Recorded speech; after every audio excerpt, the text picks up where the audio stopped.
सतगुरुदेव की जय। सर्वसंगत से प्रार्थना है। सत्संग प्रारंभ हो रहा है। कृपया सत्संग स्थल पर शांतिपूर्वक विराजमान होकर के श्रद्धा से सत्संग सुने। परमेश्वर की प्यारी आत्माओं से पुनर्निवेदन है, सत्संग प्रारंभ हो रहा है। कृपया सत्संग स्थल पर शांतिपूर्वक विराजमान होकर के श्रद्धा से सत्संग सुने। सत साहिब।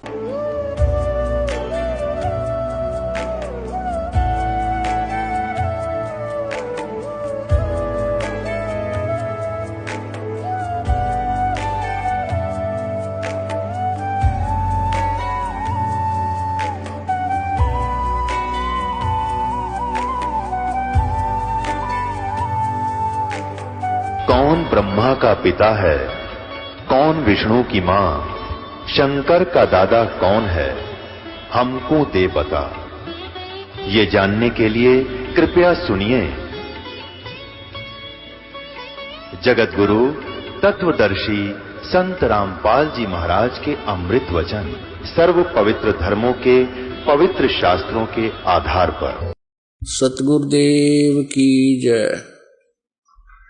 बंदी छोड़ कबीर परमेश्वर जी की जय। बंदी छोड़ गरीबदास जी महाराज जी की जय। स्वामी रामदेवानंद जी गुरु महाराज जी की जय हो।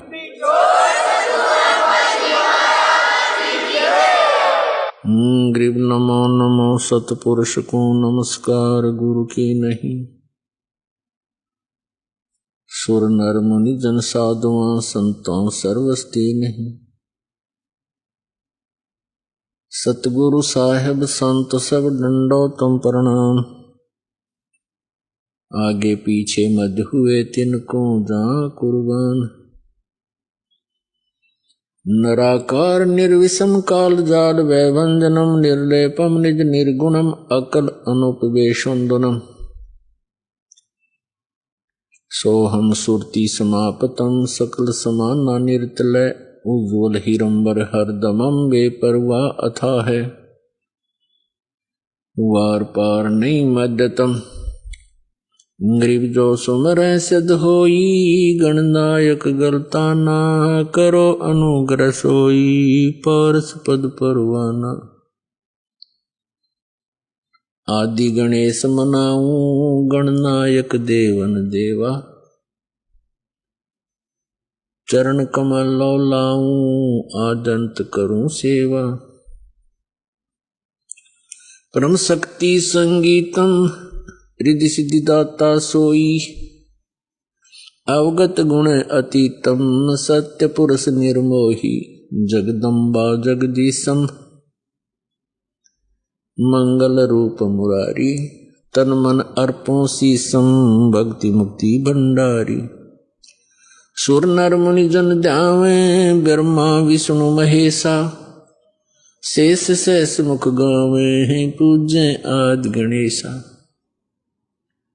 इंद्र कुबेर सरीखा वरुण धर्म राय ध्यावे। समर्थ जीवन जी का मन इच्छा फल पावे। 33 कोटि आधारा ध्यावे 88। उतरे बहुजल पारा कट है यम की फांसी। 33 कोटि अदारा ध्यावे 88। उतरे बहुजल पारा कट है यम की फांसी। परम पिता परमात्मा पूर्ण ब्रह्म सर्व सृष्टि रचनहार कुल मालिक ये कबीर देव जी हैं, कबीर साहिब हैं। ये परम अक्षर ब्रह्म है, यही अकाल मूर्त है, यही शब्द स्वरूपी राम है और यही सतपुरुष है। वेदों और गीता में इनको परम अक्षर ब्रह्म कहा है।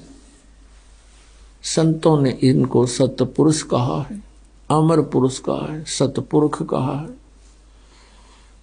और कुरान शरीफ के अंदर इसी परमेश्वर को अल्लाहु अकबर कहा है। अल्लाह कबीर। मुनात्माओं आपका सौभाग्य है। प्रथम सौभाग्य आपका है कि आप जी को मानव शरीर प्राप्त है। उससे भी अच्छी किस्मत आपकी है, लक है आपका, गुड लक है कि आप जी को वो धन प्राप्त हो गया जिसको खोजते खोजते ऋषियों ने अपने जीवन समाप्त कर दिए, काल ने हाथ नहीं लागण दिया इनके। और वो ज्ञान, वो अनमोल खजाना फिर परमात्मा ने स्वयं आकर हमें बताना पड़ा। हमने सतलोक के अंदर एक भारी भूल करी थी, उस भूल का आज हमें ये जो कष्ट है ये बहुत ही थोड़ा है।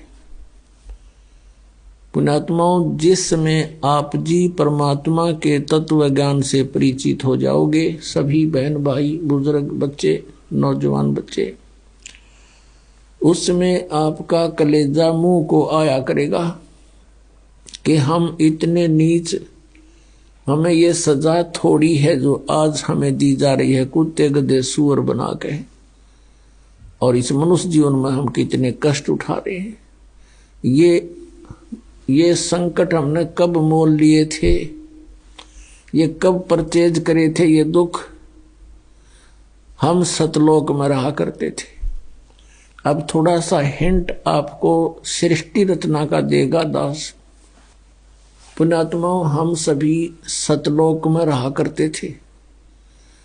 अब परमात्मा सबसे पहले परमेश्वर कबीर देव जी अकय लोक में रहते थे, अनामी पुरुष रूप में। वहां इनके एक रोमकूप की शोभा असंख्य सूर्य और असंख्य चंद्रमा मिला दे तो भी अधिक है। उसी परमात्मा ने एक से अनेक होने का निश्चय किया। उस परमात्मा ने नीचे के 3 लोक और अपने वचन से रचे। अकय लोक से नीचे अगमलोक, अगमलोक से नीचे अलखलोक, अलखलोक से नीचे फिर सतलोक। और इन अन्य तीनों लोकों में भी परमात्मा ने अपने अन्य रूप धारण किए। अगम लोक में अगम पुरुष, अलख लोक में अलख पुरुष, और सतलोक के अंदर ये सत्य पुरुष नाम से वहां विराजमान हुए। अपने आत्माओं, सतलोक के अंदर आकर परमात्मा ने फिर अन्य और रचनाएं की। सबसे पहले उन्होंने एक वचन से 16 द्वीप रचे और फिर अपने 16 वचनों से 16 पुत्रों की उत्पत्ति की। उनमें से कौन कौन है? सहजदास, जोगजीत, अचिंत, और ये इस प्रकार 16 हैं ये परमात्मा के वहां सतलोक में प्रथम प्रगट जो पुत्र हैं। इन 16 के 16 को अलग अलग द्वीपों में रहने का आदेश दे दिया। ये वहां रहने लगे। फिर अपने पुत्र अचिंत से कहा प्रभु ने, परमेश्वर ने, सत्य पुरुष कबीर देव ने, कि बेटा तू शेष रचना अब तू कर। अब परमात्मा उनको ये दिखाना चाहता था कि जिसका काम उसी को साजे और करे तो मूर्ख बाजे।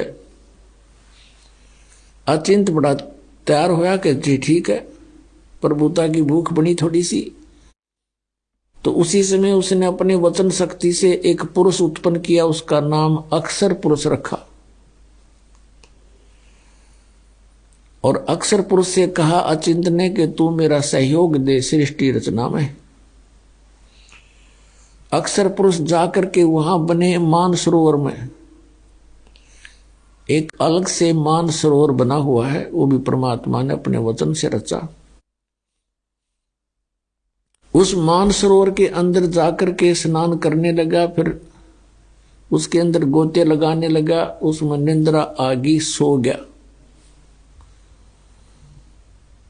काफी समय तक वो बाहर नहीं निकला। तब अचिंत ने परमात्मा से कहा प्रभु ऐसे ऐसे अक्षर पुरुष निंद्रा में सोया पड़ा है, वो बाहर नहीं आ रहा, आगे रचना मैं कैसे करूं? तब परमात्मा ने कहा पुत्र तुम कर भी कुछ नहीं सकते और ना ही आगे से ट्राई करना, ये एक उनको ट्रेलर दिखाना था कि तुम्हारे बस का यू काम है नहीं, कहीं बीच में टांग अड़ान लग जाओ तुम। तब परमात्मा ने उस सरोवर से ही एक जल लिया अपने चुल्लू में, और उसमें एक अपने मंत्र से वचन से एक अंडा बना दिया इतना बड़ा। उस अंडे को छोड़ दिया उस सरोवर में। वो गड़गड़ गड़गड़ करता हुआ जब नीचे को गया, अक्सर पुरुष की निंद्रा भंग होगी, और उसने एकदम कोप हो गया, क्रोध हुआ कि मैं किसने जगा दिया। आप कोई गहरी नींद सो रहा हो और उसको कोई जगा दे तो उसको बहुत क्रोध आता है, थोड़ा गुस्सा सा आता है। वो अलग बात है कि सामने खड़ा व्यक्ति उससे अगर तगड़ा है तो गुस्सा शांत हो जाता है, नहीं तो कुछ धमका भी सकता है। और जो ही उसने थोड़ा सा क्रोध से देखा कि किसने मुझे निंद्रा, किसने भंग कर दी मेरी, उसके वो क्रोध तेज उस अंडे में प्रवेश हो गया। अंडा दो भाग हो गया, उसमें से ये सरपुरुष निकला, सरपुरुष जिसको ज्योति निरंजन भी कहते हैं। आगे चल के ये काल कहाया। तब परमात्मा ने कहा कि तुम दोनों बाहर आओ, सरपुरुष और अक्षर पुरुष। अक्षर पुरुष तो निद्रा में था, तेरे को जगाने के लिए हमने ये सब कुछ करना पड़ा, और बाहर आ जाओ तुम दोनों। वो दोनों बाहर आ गए। उनसे कहा कि जाओ तुम अचिंत के द्वीप में रहो। अब 3 एक द्वीप में रहने लगे, सरपुरुष, अक्षर पुरुष और अचिंत पुरुष। उसके बाद परमात्मा ने अपने वचन से हम सभी आत्माओं को वहां उत्पन्न कर दिया। अपने वचन से, अपने शरीर से, अंदर से निकाल दिया वचन से, और हमें अलग अलग स्थान दे दिया कि तुम रहो यहाँ पर। सदाबहार वृक्ष, पेड़, मेवा, काजू, सब, सेब, संतरे, फल, दूध की नदी, अमृत जल, कभी न खराब होने वाले वहां पदार्थ बना दिए। सतलोक से यहाँ एक परमात्मा ने एक सैंपल भेज रखा है, गंगा दरिया का जल। ये कभी खराब नहीं होता। इसके ऊपर रिसर्च करके सर मार लिया वैज्ञानिकों ने। ये कुछ नहीं खोज सके कि ये कैसे है ऐसा। तो ये सतलोक से आया परमात्मा ने हमें दिखाया कि वहां ऐसे पदार्थ हैं सारे, वो कभी खराब नहीं होते किसी भी एटमॉस्फेयर में। वहां तो वैसे एटमॉस्फेयर बहुत ही अच्छा है, हम सभी आनंद से रह रहे थे, वहां कोई काम नहीं था। और सबके अपनी अपनी संतान, उनको कहा कि तुम अपनी अपने परिवार उत्पन्न कर सकते हो, इतनी उन परमात्मा ने हमें आज्ञा दे दी थी। और हम फिर वहां रह रहे थे, अपने अपने अलग से मकान थे। एक एक हंस के पास एक आत्मा और उसके परिवार के पास, जो परमात्मा ने दया करी उनके ऊपर। इतने बड़े बड़े स्थान हैं जैसे पूरी पृथ्वी पर, उसी में उनके अलग से बाग बगीचे और सरोवर, दूधों की नदियां सब भरे पड़े हैं, अमृत। हम वहां रहा करते थे। युवा शरीर रहता सतलोक के अंदर, वहां जरा मरण नहीं है। जरा माने वृद्ध अवस्था और मरण माने मृत्यु, वहां जरा मरण नहीं है। जैसे गीता जी अध्याय नंबर 7 के श्लोक नंबर 29 में गीता ज्ञानदाता कहता है कि जो व्यक्ति जरा और मरण से छूटने का प्रयत्न करते हैं, जरा माने वृद्धावस्था, बुढ़ापा, और मरण माने मृत्यु, वो ते तत्ब्रह्म विदु, वे उस तत्ब्रह्म से परिचित होते हैं, जानते हैं। अखिलम अखिलम अध्यात्म, पूरे अध्यात्म मार्ग से और पूरे सब कर्मों से परिचित हो जाते हैं। वही केवल जरा और मरण से छूटने का प्रयत्न करते हैं। 8वें अध्याय के प्रथम मंत्र में अर्जुन ने पूछा, फिर किम तत् परम प्रभु, वो तत्परम क्या है, अध्यात्म क्या है, सब कर्म क्या है। 8वें अध्याय के 3 श्लोक में गीता ज्ञानदाता ने कहा गीता जी में कि वो परम अक्षर ब्रह्म है, वो गीता ज्ञानदाता से अन्य है। तो वो परम अक्षर ब्रह्म है, सत्य पुरुष कहो, परम अक्षर ब्रह्म कहो। गीता जी अध्याय नंबर 15 के श्लोक नंबर 1 से 4 में और 16 और 17 में ये कंसेप्ट क्लियर कर रखे है।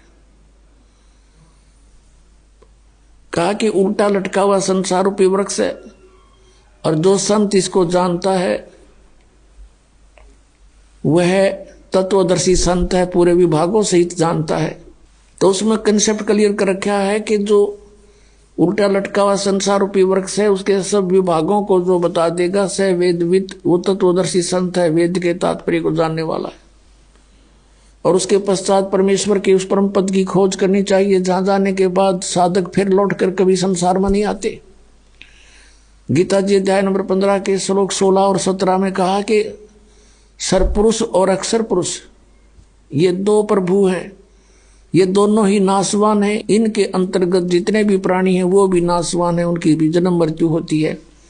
और ये सरपुरुष भी और अक्षर पुरुष भी नाशवान है, लेकिन जीव आत्मा किसी की नहीं मरती।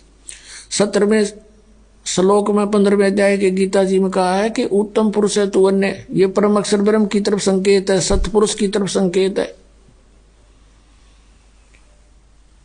उत्तम पुरुष तो और ही है इन दोनों से, सरपुरुष और अक्षर पुरुष से, वही तीनों लोकों में प्रवेश करके सबका धारण पोषण करता है, और वही वास्तव में परमात्मा कहता है, और वही वास्तव में अविनाशी है। तो यह सरपुरुष और अक्षर पुरुष ये ऐसे परमात्मा ने हमें बताया, ये ऐसे इनकी उत्पत्ति हुई। हम सभी वहां रह रहे थे, वहां जरा मरण नहीं था, बुढ़ापा नहीं था। सबसे बड़ा कैर जीव पे बुढ़ापा और फिर मौत है।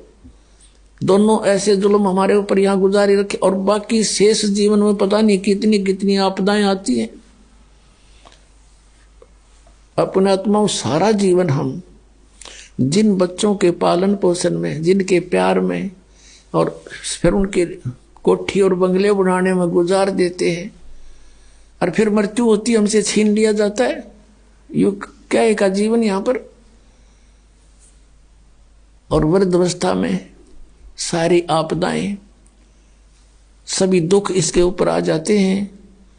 दांत रहे ना, आंखों से दिखे नहीं, कानों से बहरा हो जा, गोडे काम करे नहीं, और अस्थि पिंजर शेष रह जाता है, अंतिम सांस गिनता रहता है कब मौत आएगी। तो पुण्यात्माओं, हम वहां रहा करते थे, हमने कैसे गलती करी ये दंत कथा ना समझना पुण्यात्माओं, ये गॉड गिवन ज्ञान है। ये सतपुरुष परमात्मा ने बताया हमारे को आकर जब हमारी आंखें खुली। ये सत्यनारायण कथा है, ये अमर कथा है। अब कुछ दिनों के बाद क्या हुआ, हम ठाठ से रह रहे थे, कोई दुख नहीं, किसी प्रकार का कष्ट नहीं। हमारा शरीर था मनुष्य सदृश था, और उसमें ये स्नायु यानी नाड़ी का जोड़ जुगाड़ नहीं था, 5 तत्वों से बना पुतला नहीं था, एक नूर से बना हुआ था। हमारे शरीर का वहां इतना नूर है, इतना प्रकाश है, जैसे 16 सूर्यों जितना प्रकाश एक अंश का आत्मा का। और परमात्मा का वहां हमसे घना अधिक प्रकाश है। एक रोमकूप में करोड़ सूर्य करोड़ चंद्रमा मिला दे, ऐसे सतपुरुष के शरीर का इतना प्रकाश है। एक रोमकूप में करोड़ सूर्य करोड़ चंद्रमा से अधिक रोशनी है, वो इतना समर्थ है। कुछ दिनों के बाद इस ज्योति निरंजन को एक बकवाद सूझी सरपुरुष को। इसने सोचा कि हम 3 एक द्वीप में रह रहे हैं और बाकी सभी को अलग अलग से स्थान दे रखा है। इसने खड़ा होकर के तप करना चाहा, क्योंकि तप से राज्य प्राप्त होता है।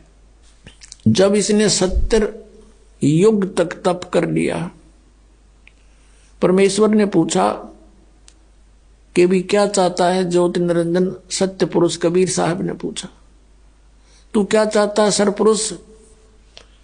तब इसने कहा कि प्रभु ये स्थान मेरे लिए कम है पिताजी, कुछ अलग स्थान चाहिए। परमेश्वर कबीर देव जी ने इसको 21 ब्रह्मांड दे दिए वहीं सतलोक में। जैसे एक धनी पिता अपने पुत्र को 21 प्लाट बांट दे के लिए, ये तेरे हिस्से के होंगे। ये उन प्लाटों में सैर सपट्टे करे, कभी उसने देखा कभी उसने देखा, बड़ा खुश हुआ। फिर इसने सोचा इसमें कुछ कंस्ट्रक्शन भी होनी चाहिए। इसने 70 युग तक फिर तप किया। फिर परमात्मा ने पूछा, बोल भाई क्या मांगता है तू? जो मांगा था तुझे दे दिया। इसने कहा पिताजी कुछ कंस्ट्रक्शन मटेरियल और दे दो, कुछ मैं रचना रचूं वो सामग्री दे दो। तब परमात्मा ने इसको 5 तत्व और 3 गुण दे दिए अगले पुत्र खेल खिलौनों से। इसके पास जब ये सारा कुछ आ गया, इसने वहां कुछ अलग से पहाड़ पोड़ बना दिए, झरने झुरने बना दिए। तो उसमें इसने सोचा कंस्ट्रक्शन भी हो जाएगी, लेकिन फिर अकेले का दिल नहीं लगेगा 21 प्लाटों में, मेरे साथ कुछ आत्मा भी हो। इसने ये सोचकर फिर खड़ा हो गया। और जब ये तपस्या कर रहा था, हमने कहा मार खाई है पुण्यात्माओं, ये सत्कर मान लेना। ये कोई डूम बाट के गीत नहीं है कि वो किसी की प्रशंसा के लिए गा रखे हो, ये परमात्मा ने आकर बता रखे। जब ये तपस्या कर रहा था, हम जितनी आत्मा इसके 21 ब्रह्मांड में यहां कष्ट पा रहे हैं, ये सभी कीड़ी मकोड़ी, हाथी, जंगल के प्राणी, जल के प्राणी, वायु के प्राणी, या राजा से लेकर रंग देवता, ब्रह्मा विष्णु महेश दुर्गा, ये सभी हम इसकी उस अदा पर आसक्त हो गए। एक पैर पर खड़ा, ओए हो इतने दिन से कभी उस पैर को रख ले उस पर खड़ा हो जाता है, और ऐसे करबद्ध खड़ा है एक टांग पर। हम इस पर आसक्त हो गए, अपने मालिक से, अपने पिता से मन हटा लिया और इस पर आसक्त हो गए। और इतने आसक्त हो गए कि परमात्मा ने बार बार कहा कि भी किसी की क्रिया की तरफ ध्यान नहीं देना चाहिए, तुम मस्त रहो बच्चों, मत देखो इसकी क्रिया को। लेकिन हम ऊपर से तो सावधान हो गए, और अंदर से वो कसक गई नहीं। अब वो तंत्रियामी थे। इसने तीसरी बार जब तप किया, 64 युग कर चुका ये, तब परमात्मा ने पूछा कि भी जो तूने मांगा था वो मैंने दे दिया, अब तू क्यों डले ढो रहा है, अब क्या चाहता है? तब इसने कहा पिताजी मुझे कुछ आत्मा दे दो, मुझे कुछ हंस दे दो, मेरा दिल नहीं लगता। तब इसने कहा भाई तेरा दिल लाग रहा था, 3 जने बैठे थे, तना आप बकवाद भाई, और बात सुन ले और मांग ले, तना कुछ प्लाट मांगने हो को ब्रह्मांड तना और बना के दे दूंगा, पर ये आत्मा नहीं दे सकता, ये मेरे अंश हैं, मेरे अंदर से निकले हैं, मेरे बच्चे हैं। अपने आत्माओं, इन बहन बेटियों को पूछकर देखना, जब जो बच्चा जन्म लेता है, बेटा या बेटी, इनको कितना प्यारा लगता है। चाहे किसाई बांगा बोला हो, लूला लंगड़ा हो, काना हो, गूंगा हो, बहरा हो, सीने के लगाए रखते हैं, इतना प्रिय होता है इनको। और उस परमात्मा से हमारा जन्म हुआ है, उनके शरीर से हम बाहर आए हैं, तरीका दूसरा है, प्यार उतना ही है। तो उसको हमसे कितना प्यार है। तो उसमें परमेश्वर ने कहा कि देख भाई बात सुन, ये मेरी आत्मा नहीं दे सकता तुझे किसी भी कीमत पे, किसी भी जप से, तप से, किसी क्रिया से, ये तुझे नहीं मिलेंगे, और मांगते न जो मांगना। फिर परमात्मा को मालूम तो था कि हम बिगड़ चुके हैं। दूध जब फट जाता है, सेब जब खराब हो जाता है, तो टोकरी से उठाकर वो बाहर फेंकना ही पड़ता है, ना औरों को भी खराब करे। तो ये सोचकर परमात्मा ने कहा भाई सुन बात, यदि कोई आत्मा तेरे साथ स्व इच्छा से जाना चाहता है तो नो ऑब्जेक्शन, मुझे कोई ऐतराज नहीं, पूछ ले उनसे। अब वो हमारे पास आया और हम तो पहले इसके ऊपर आसक्त हो रहे थे। जैसे पुण्यात्माओं, आज हमारे अंदर यही प्रेरणा है और यही जो कि तू ये प्रवृत्ति हमारी आज है। जैसे कोई हीरो या हीरोइन, अभिनेता या अभिनेत्री, वो अपने पेट के लिए, अपने धन कमाने के लिए चटक मटक करते हैं। वो तो कमावे धन, और ये युवा बालक उनके ऊपर आसक्त हो जाए, इन्हों के ये मेरा फेवरेट हीरो है, ये मेरी फेवरेट हीरोइन है, और उन्हें टींडा मिल रहा को नहीं, उनसे कुछ लेना एक ने देने दो, बेमतलब बकवाद करे। अब जैसे यहाँ कोई बरवाला में आ जावे हीरो या हीरोइन, देखो इन नौजवान बच्चों की देखो लाइन लग जाएगी, वो खड़ा 1 किलोमीटर दूर तो दिखेगा उन्हें स्टेज पे बकवाद करते हुए, अन्यों कहोगे वो खड़ा वो खड़ी, और सारा दिन धक्के खा के फांक के दौड़ उल्टे आ जा, बता के मिल रहा उनसे। वो अपनी रोजी रोटी कमा रहे, हर ये उसके ऊपर नो आसक्त हो रहे, बस क्या बात कही। तो ये बुराई हमारे वहां से लगी थी। हमने अपने पिता को भुला दिया जो सारे सुख दे रहा था, कोई कष्ट नहीं था, और हम इसने चाहने लगे नकली को। हम ये सोच लो अपने मालिक से उल्टे हट गए, अपने पति से। हम पति भर्ता पद से गिर गए और हमने यूं खत्म कर लिया ज्योत निरंजन, हम इसको चाहने लगे। तब परमात्मा ने कहा ठीक है भाई, जा तू पूछ ले उनसे। ये हमारे पास आया, हम तो पहले ही चा चढ़ रहा था इसका। इसने कहा कि मैंने पिताजी से ऐसे ऐसे 21 ब्रह्मांड लिए हैं और मटेरियल ले लिया है, वो ये बनाऊंगा, ऐसे ऐसे झरने रचूंगा, बाग बगीचे लगाऊंगा, तुम चलोगे हमारे साथ? हम तो तैयार थे, हमने कहा यदि पिताजी आज्ञा दे देंगे तो हम तैयार हैं। ज्योत निरंजन हमारे पिताजी के पास गए, सतपुरुष के पास गए, पिताजी कुछ आत्माएं मेरे साथ चलने को तैयार हैं। परमेश्वर ने कहा भी ऐसे नहीं, मेरे सामने स्वीकृति दिलवा दे, फिर मैं अलाउड कर दूंगा। उसने कहा था कि वो आपकी स्वीकृति चाहते हैं, कुछ जाने को तैयार हैं। तो परमात्मा ने कहा कबीर साहब जी ने कि मेरे सामने स्वीकृति दिलवा दे, मैं तब कह दूंगा, अलाउड कर दूंगा। दोनों आगे हमारे पास। अब हम देखकर सामने पिता को नीची गर्दन कर ली। परमेश्वर ने पूछा भी कौन कौन इसके साथ जाना चाहते हैं इसके लोक में, हाथ खड़ा कर लो। अब हमने एकदम सन्नाटा छा गया, शर्मा गए, सबको शर्म आई। अब कैसे अपने पिता के सामने कहे? इन्होंने मना कर रखा था कि तुम इसकी ओर मत देखो। हमारे अंदर ये छल कपट भी वहीं से विद्यमान हुआ था और हम उस पवित्र लोक में रहने योग्य रहे नहीं थे। तब परमात्मा ने कहा भी बोलते क्यों नहीं तुम? ज्योति निरंजन तू तो कह रहा था कि कुछ तैयार है, तो कोई बोलता ही नहीं। तब हमने सोची कदे बात बिगड़ जा और हम यहीं रह जाए।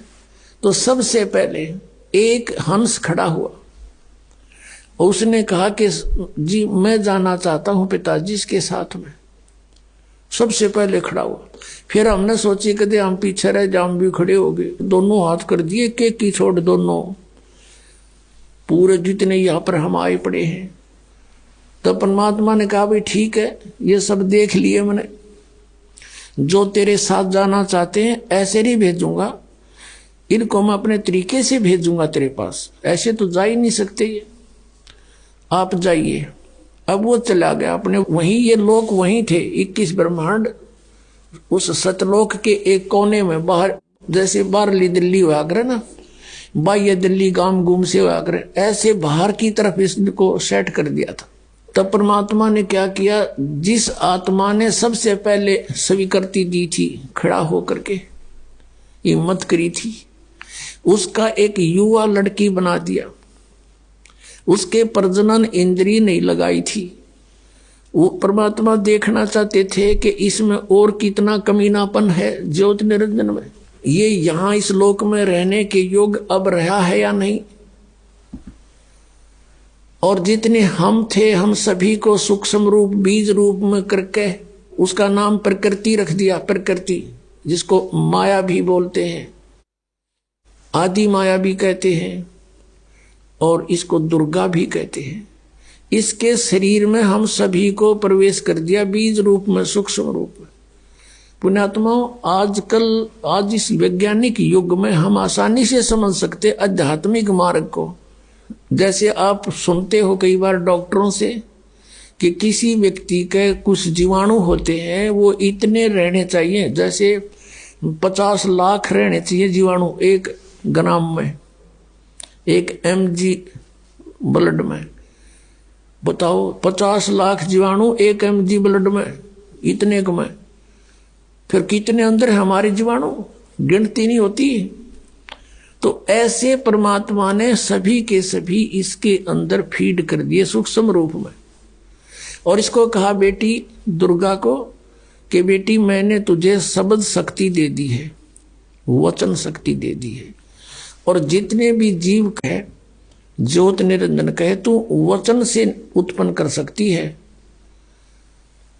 नर और मादा। एक बार बोल देगी उतने ही एकदम में बाहर खड़े होंगे। और अपने पुत्र सहजदास से कहा, जो सबसे पहले 16 उत्पन्न किए थे उनमें से एक सहजदास है, उसे कहा कि जा अपनी बहन को ज्योत निरंजन के पास छोड़िया और उसको बता देना कि इसको पिताजी ने शब्द शक्ति दे दी है, जितने जीव तू कहेगा ये उत्पन्न कर देगी। सहजदास ने जाके संदेशा सुना दिया, लड़की को वहां छोड़कर आ गया अपनी बहन को। अब इस प्रकृति देवी ने, प्रकृति यानी दुर्गा का रूप निखरा हुआ था युवती होने के कारण। अब इस ज्योत निरंजन के मन में वहां फिर दोष उत्पन्न हुआ। ये सभी हम प्राणियों के अंदर यहां भी विद्यमान है। ये बीमारी वहां से लगी थी अपने सारी। अकेली लड़की को देखकर उसके साथ बदतमीजी करने की नीयत, उसी का गुण हमारे अंदर विद्यमान है। उसने सुंदर लड़की को देखकर एकदम आव भाव बदल गए। लड़की भी पहचान गई कि इसके मन में दोष आ चुका है। तब उस लड़की ने अपनी इज्जत रक्षा के लिए कहा कि ज्योति निरंजन, हे सरपुरुष, हे बड़े भाई, देख तू मेरा बड़ा भाई, मैं छोटी बहन तेरी उत्पत्ति पिता ने अपने वचन से की थी, अंडे से, और हमारी उत्पत्ति भी उन्होंने की है। तू हमारा बड़ा भाई, हम तेरे छोटी बहन। अब भाई बहन का ये काम अच्छा नहीं, महापाप होगा, तू जुल्म ना करे। तब उसने एक नहीं सुनी, बहुत आगे बढ़ गया। अब अदर तरीके से मुंह खोल लिया बकवाद करने के लिए, हवस में अंधा हो गया। तब लड़की ने छोटा सूक्ष्म रूप करा अपनी सिद्धि से, और इसके मुख के माध्यम से पेट में रक्षा, अपनी इज्जत रक्षा के लिए पेट में चली गई। और वहां से परमात्मा से प्रार्थना की, हे परमेश्वर, हे पिताजी, ऐसे ऐसे मेरे साथ इसने जुल्म करना चाहा। और इस लड़की ने बता दिया था कि मेरे पास पिता की दी हुई जो शब्द शक्ति है, वचन शक्ति है, तो जितने जीव कहेगा मैं उत्पन्न कर दूंगी, पर नहीं माना था। तब लड़की ने कहा, पिताजी इसने मेरे साथ ऐसा जुल्म किया, मेरी रक्षा करो, मेरी रक्षा करो। परमेश्वर वहां पहुंच गए अपने पुत्र जोगजीत के रूप में। परमात्मा कहते, सोचल छिद्र मैं करूं अपने धन के काज। और वहां आकर कहने लगा, अरे ज्योत निरंजन, तू सुन ले आदेश परम पिता का।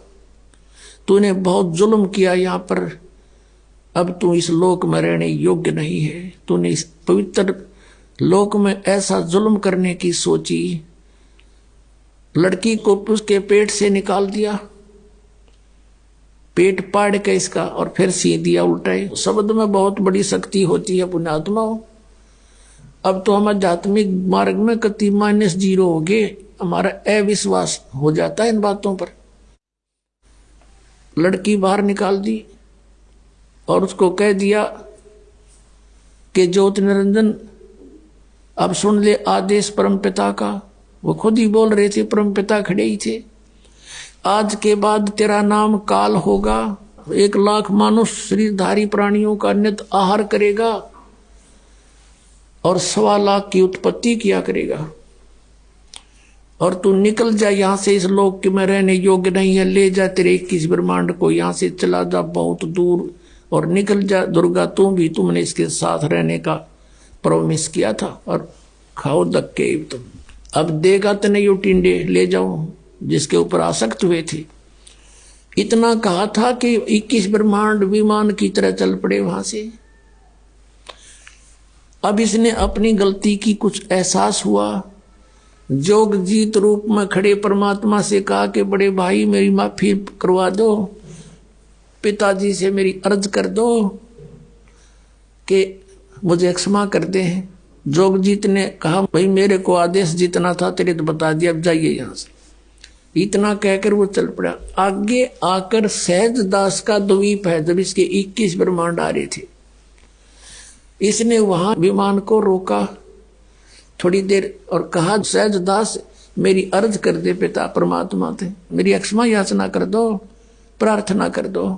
सहज दास कहने लगा भाई डट जाते, रुक जा थोड़ी सी देर। सहज दास वहां से गया भगवान, क्योंकि वहां बहुत लंबा चौड़ा क्षेत्र है और वहां उनके मन अपने अपने विमान अपना शरीर आसानी से कहीं कितनी स्पीड से उड़ा के जा सकता है। पहुंच गए सतलोक के आखिरी छोर में, जहां परमात्मा विराजमान है, ध्रुवलोक के 3रे पृष्ठ पर यानी अंतिम छोर पर। और कहा कि आपका एक दास एक अर्ज लेकर आया है। बोल पुत्र क्या बात है? परमात्मा बोले कि आपका एक नौकर वो ज्योत निरंजन आप वहां खड़ा है 21 ब्रह्मांड लिए, उसके लिए क्या आदेश है पिताजी? मैं ये आदेश ले आया हूं। वो कुछ कह रहा कि मुझे माफ कर दे। परमात्मा ने कहा कि इसको भेज दे मन कर्म वचन से, ये दुष्ट यहां नहीं रहना चाहिए, इसको निकाल यहां से, भगा दे और जा वापस। इतना कहते तुरंत वापस आ गया सहजदास और कहा भाई मैंने तो अर्ज करी थी पर तू जा बड़भागी, यहां से निकल, मन नहीं पटवा होगा तू, भाग जा से। तो वहां से 21 ब्रह्मांड लेकर 16 शंख कोश की दूरी पर ये आ गया। वहां ये ब्रह्मांड रुक गए और फिर अपने आप मालिक के विधान से वो घूमने लगे, वहां चक्कर काट रहे।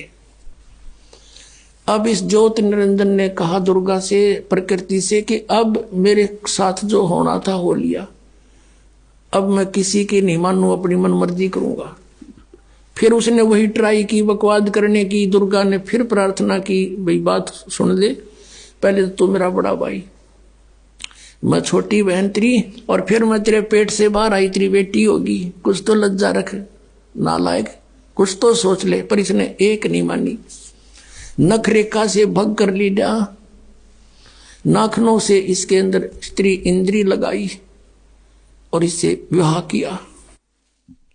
3 पुत्रों की उत्पत्ति की, रजगुण ब्रह्मा, सतगुण विष्णु, तमगुण शिव जी की। अपने आत्माओं, एक बार ये दास किसी कामवश एक तहसील ऑफिस में गया हुआ था। वहां जहां रजिस्ट्रियां होती हैं और वहां एक नंबरदार था। नंबरदार होते हैं वहां गवाही देने लिए बैठे रहते हैं, 10-20 रुपये दिया करते थे, वो कहीं दस्तखत करने होते। वह बैठे बातें कर रहे, आप पे कोई बात चल गई, वैसे ऐसे एक गोत्र की लड़की से उसी गोत्र के लड़के ने विवाह कर लिया, या कोई उनकी माँ का गोद मिला था, क्यों कर गया था। उसके ऊपर पंचायत पंचूत होने लग रही थी, पेपरा मारी थी, उस पर डिस्कस हो रहा था। वो एक बूढ़ा नंबरदार ने बोला भाई पहले तो देखो बात सुनो, मैं अपनी बताता हूं कि मेरे 3 ब्याह हो लिए। पहला ब्याह हुआ, कोई बालक नहीं हुआ, उसकी मृत्यु होगी। दूसरा ब्याह हुआ, एक पुत्री होते उसकी मृत्यु होगी। अब तीसरा ब्याह है मेरा, और तीनों बार में पंडित ने फेरे करवाए। तो सबसे पहले हमको बाण भाई बनाया कि काश्यप गोत्रा काश्यप गोत्री, यहां से शुरू करें ये मंत्र बोलना। तो परमात्मा ने कहा गरीबदास जी ने कि काश्यप गोत्री पंडित शाखा लाया, और कोई तत्वेता ज्ञानी जाने बाण ब्याह घर लाया। अब ये है वो काश्यप गोत्र और काश्यप गोत्री जो बाण ने ब्याह के ला रहा युग काल, और उससे हमारी उत्पत्ति हुई है। तो वो जो कहता भाई इन्हों नहीं समझ में आ रही मेरे आज तक यो काश्यप गोत्र और काश्यप गोत्री, क्योंकि हमने बाण भाई थे उड़े तो बना कर चल रहे हैं। तो अब परमात्मा ने बताया कि काश्यप गोत्रा काश्यप गोत्री ये कहते से पर इन्हें पता खक भी नहीं ये किस लिए बोल रहे हैं, किसके विषय में कह रहे हैं। काश्यप गोत्रा काश्यप गोत्री पंडित शाखा लाया, और कोई तत्वेता ज्ञानी जाने बाण ब्याह घर लाया। अब पुण्यात्माओं, अभी तक पहली बार कोई व्यक्ति कोई श्रद्धालु इस कथा को सुनता है। विशेषकर पहले जब दास सुनाया करता था सामने वाला न्यू हंसा करता अंदर अंदर, और फिर न्यू कहता क्यों गप्पे मारे हैं, या भी कोई बात हुई या कोई कथा हुई। अरे इतनी नारी कोई कथा कोई ना पृथ्वी पे, क्योंकि उनको ये नहीं मालूम था कि ये प्रमाणित है। पुण्यात्माओं 600 वर्ष पहले मालिक ने सतपुरुष ने कबीर देव जी ने आके एक धानक रूप में जुलाहे रूप में सहशरीर आए थे और सहशरीर गए थे। ये परमात्मा पूर्ण ब्रह्म है, सारी सृष्टि रचना रहे। उस समय इन्होंने 600 वर्ष पहले अपनी वाणी में ये वचन बोले थे और परमात्मा यही बताया करते थे।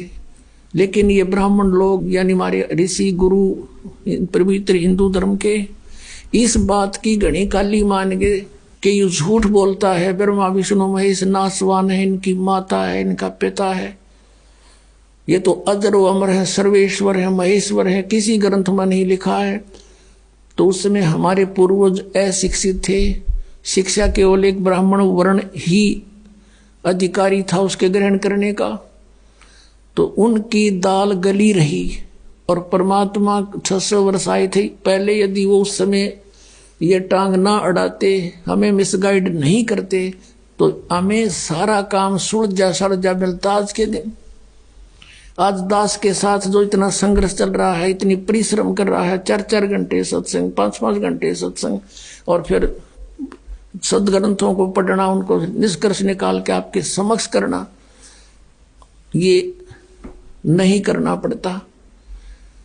लेकिन उस समय इन्होंने किसी ने परमात्मा के इस तत्व ज्ञान पर विश्वास ना किया और ना करने दिया। तो पुण्यात्माओं, एक बात हमारे और बढ़िया होगी कि आज हम परमात्मा को पहचान सकते हैं कि जिसको ये अशिक्षित कहा करते कबीर तो अशिक्षित है, ये क्या जाने वेदों और गीता और पुराणों के बारे में, क्योंकि वो संस्कृत भाषा में है, ये झूठा है। और उस परमात्मा ने 600 वर्ष पहले ये बता दिया था कि ब्रह्मा विष्णु महेश नासवान है, इनके माता पिता हैं, इनका जन्म मृत्यु होता है। 600 वर्ष पहले परमात्मा कबीर जी ने जो वाणी बोली थी पवित्र कबीर सागर के अंदर विद्यमान है। आप देखिएगा, प्रथम खंड कबीर पंथी भारत पथिक स्वामी युगलानंद बिहारी द्वारा पुरस्कृत। और ये कहाँ से छपा है? प्रकाशक एवं मुद्रक हैं खेमरा श्री कृष्ण दास प्रकाशन, अध्यक्ष श्री वेंकटेश्वर प्रेस, खेमरा श्री कृष्ण दास मार्ग, मुंबई से। अब इसके अंदर हम आपको दिखाते हैं सृष्टि रचना।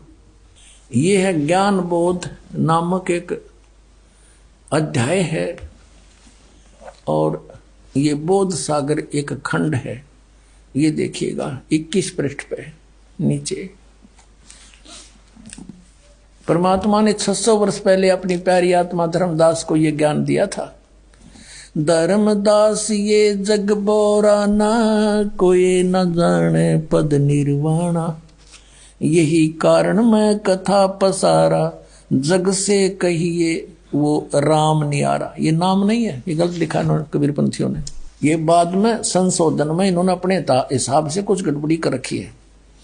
यही ज्ञान जग जीव सुनावो, सब जीवों का भरम नसाओ, अब मैं तुमसे कहूँ चिताई, तेरे देवन की उत्पत्ति बाई। तीनों देवताओं ब्रह्मा विष्णु महेश की अब तुझे उत्पत्ति बताता हूँ।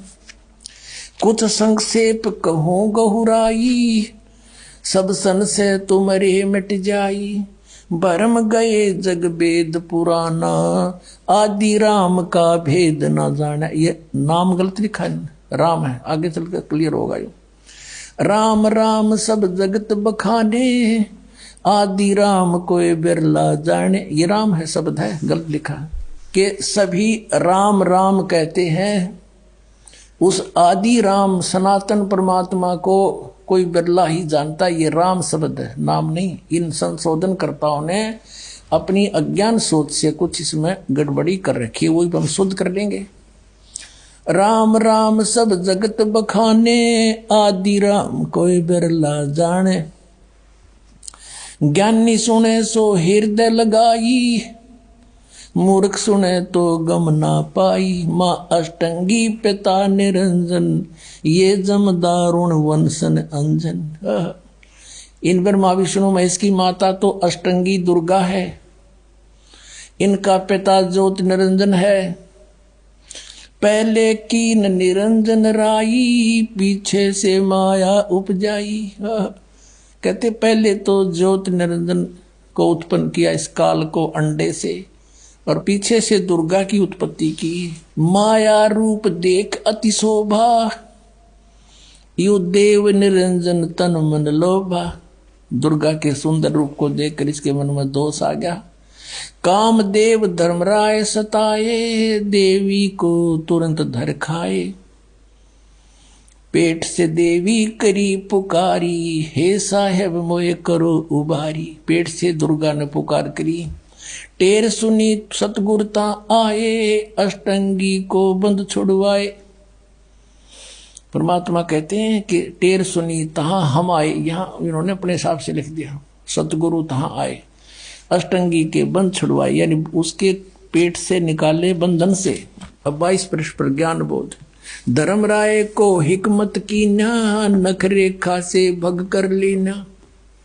नाखनों से स्त्री इंद्री लगा बना दी। धर्म राय करे भोग विलासा, माया को रही तब आशा। ये दुर्गा प्रेग्नेंट हुई। 3 पुत्र अष्टंगी जाए, ब्रह्मा विष्णु शिव नाम धराए। 3 देव विस्तार चलावे, इनमें यो जग धोखा खावे। पुरुष गम कैसे के पावे, काल निरंजन जग भरमावे। 3 लोक अपने सुत दीना, सुन निरंजन बासालीना। अलख निरंजन सुन ठिकाना, ब्रह्मा विष्णु शिव भेद न जाना। आज तक ब्रह्मा विष्णु महेश को नहीं पता हमारा पिता कौन है। 3 देव सो उसको ध्यावे, निरंजन का वो पार न पावे। ये तीनों देवता ब्रह्मा विष्णु महेश कहते आज तक उसी की खोज में लग रहे, न वो भी ना पा लिया। सतलोक तो बहुत दूर की बात है। अलख निरंजन बड़ा बटपारा, बटपारा माने ठग, धोखेबाज है ये। और 3 लोग जीव कीन आहारा, तीनों लोग के जीवों को खा रहा है। पाताल लोक, स्वर्ग लोक, पृथ्वी लोक। ब्रह्मा विष्णु शिव नहीं बचाए, सकल खाए पुन धूल उड़ाए। ब्रह्मा विष्णु महेश को भी खाता है, इनकी भी जन्म मृत्यु होती है। तिनके सुत हैं तीनों देवा, अंदर जीव करते हैं सेवा। कहते हैं इन दुर्गा और काल के 3 पुत्र हैं, और ये तत्व ज्ञानहीन प्राणी इनने की पूजा करते हैं, काल की पूजा करते हैं। ये अकाल पुरुष का हो नहीं चीन्या, काल पाए सभी गए लीना। 3 देव और असुर अवतारा, ताको बजे सकल संसारा। 3 देवताओं को, और फिर जैसे राम के साथ रावण की भी गिल्ले महिमा गावे हैं, कहते हैं असुरों को भी गिल्ले बजे ये।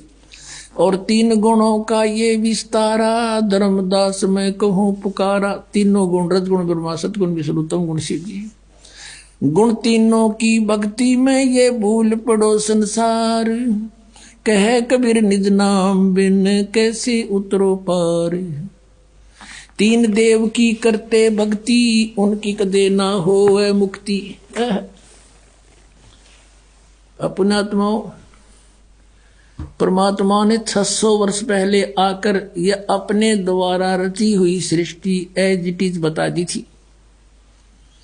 और ये हमारे सदग्रंथों में भी, क्योंकि परमात्मा कबीर जी ने सतयुग में सबसे प्रथम आते हैं। सतयुग में उस सतयुग के अंदर आके ब्रह्मा को मिले, ब्रह्मा जी से भी ज्ञान सुनाया। ब्रह्मा जी ने बहुत अच्छी तरह ज्ञान को समझा, प्रथम मंत्र भी ग्रहण किया। उनको केवल एक मंत्र दिया, ओम मंत्र, क्योंकि वेद पढ़ा करता, दूसरा सुने नहीं। और फिर ने सोचा था परमात्मा ने, ये थोड़ी बहुत मेरी बात को सुहावेंगे तो फिर सतनाम दूंगा इनको, और फिर ये ले चलूंगा सबको उल्टा। और फिर ये शिव जी के पास गए, शिव को परमात्मा ने मंत्र दिया, उसको ज्ञान सुना उन्होंने। फिर विष्णु जी के पास गए, वहां भी उन्होंने ज्ञान सुनाया, वो भी अच्छी आत्मा थी सभी, और सुना अच्छी तरह कि कोई महापुरुष है। फिर उसके बाद परमात्मा ने सोचा फिर कभी जाऊंगा, अगर इनकी रुचि होगी तो सही नाम दूंगा भी, तो उनको दूसरे मंत्र देकर आया परमात्मा।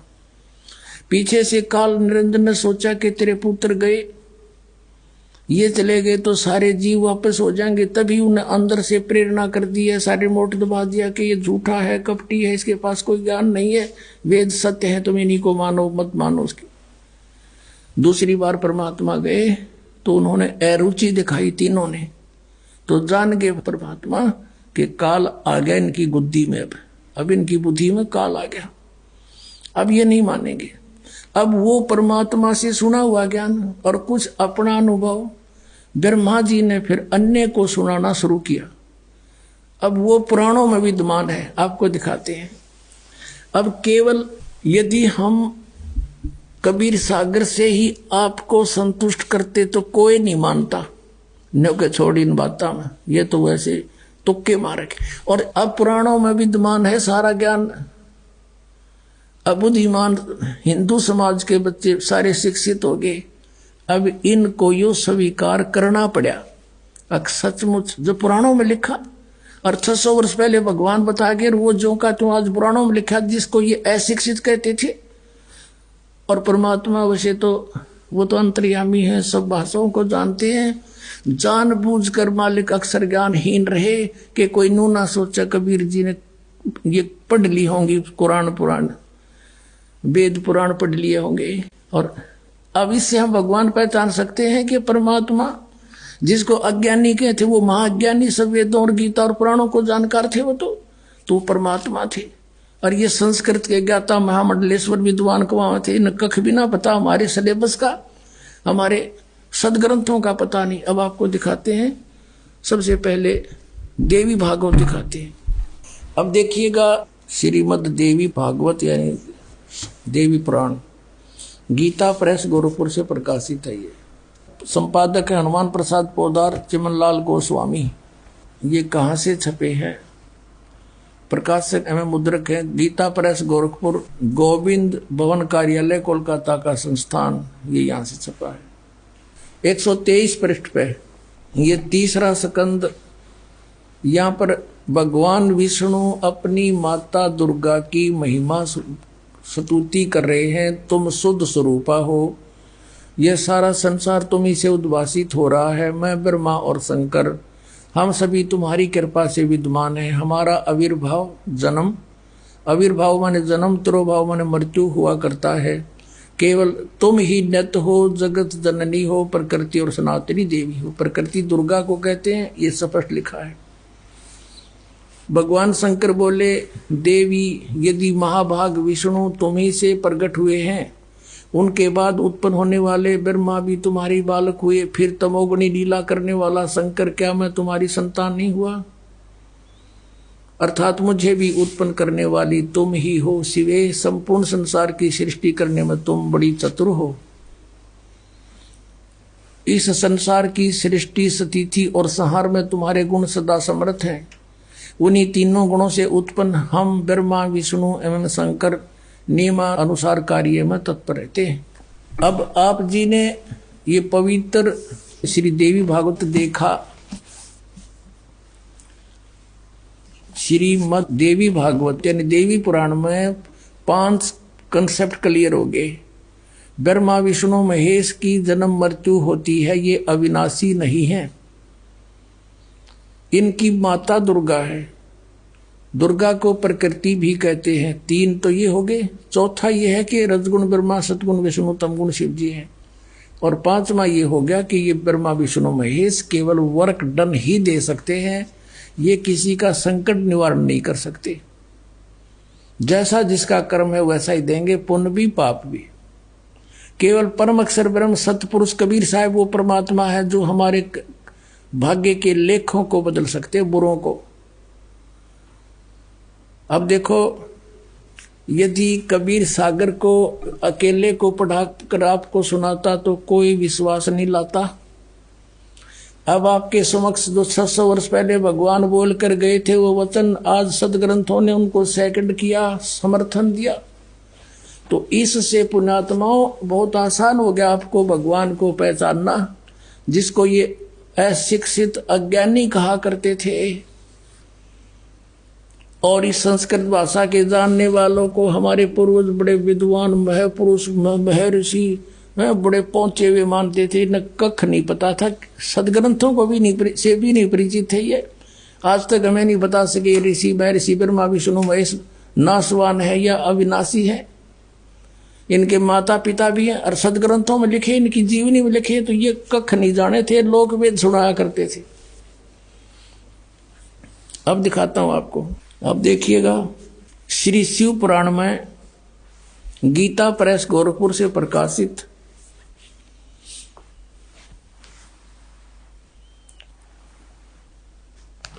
ये इसका संपादक कौन है?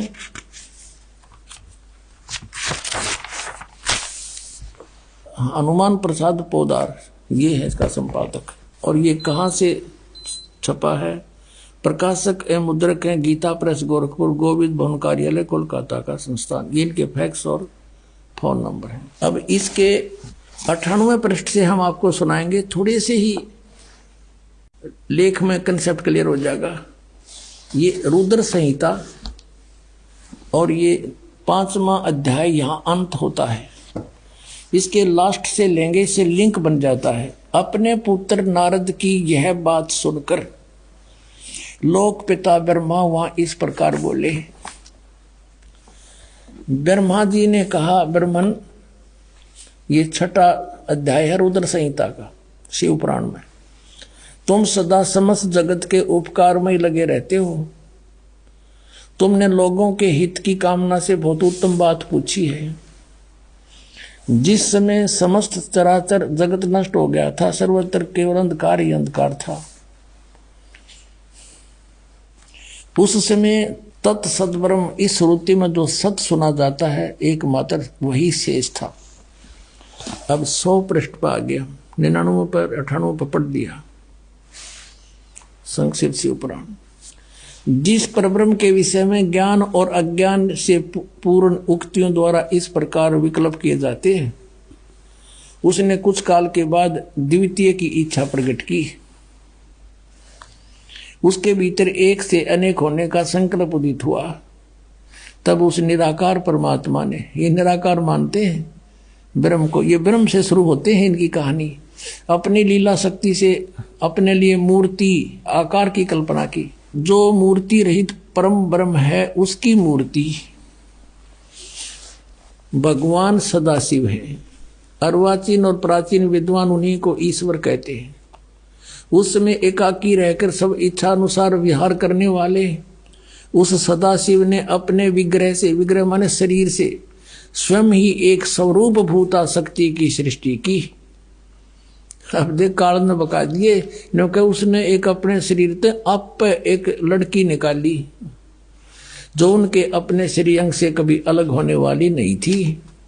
उस पराशक्ति को प्रधान प्रकृति, दुर्गा को प्रकृति भी कहते हैं। ये देखो शिव पुराण भी स्पष्ट करा, प्रधान भी उसी को कहते हैं। गुणवती माया बुद्धि तत्व की जननी तथा विकार रहित बताया है। वह शक्ति अंबिका कही गई है। उसी को प्रकृति, सर्वेश्वरी और त्रिदेव जननी, तीनों देवताओं की माता, नित्य और मूल कारण भी कहते हैं। सदाशिव द्वारा प्रकट की गई उस शक्ति के 8 भुजाएं हैं। कति कंसेप्ट क्लियर हो गया कि ब्रह्मा विष्णु महेश की माता दुर्गा है और पिता यो ज्योत स्वरूपी निरंजन सदाशिव कहलाता है। नाना प्रकार के आभूषण उसके श्री अंगों की शोभा बढ़ाते हैं। वह देवी नाना प्रकार की गतियों से संपन्न है और अनेक प्रकार के अस्त्र शस्त्र धारण करती है और एकाकिनी होकर भी वह माया संयोग वसात अनेक हो जाती है। वे जो सदाशिव है, जो इनका पिता है, दुर्गा का पति, उन्हें परम पुरुष ईश्वर, शिव, शंभु और महेश्वर कहते हैं। अब यहाँ देखो 101 पृष्ठ पर हम आगे रुद्र संहिता का हम ये 6वां अध्याय पढ़ रहे हैं।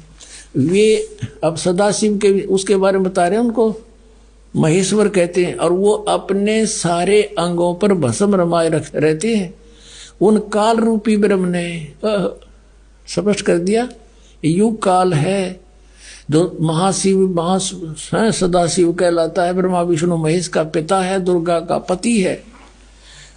उन काल रूपी ब्रह्म ने, काल रूपी ब्रह्म कहो, इसको सदाशिव कहो, ये ज्योत निरंजन काल कहो, उन काल रूपी ब्रह्म ने एक इसमें शक्ति के साथ, नाथ नहीं है, शक्ति के साथ, दुर्गा के साथ शिवलोक नामक अक्षेत्र का निर्माण किया था। यानी सबसे ऊपर एक गुप्त स्थान बना रखा है इसने। उस उत्तम अक्षेत्र को काशी कहते हैं।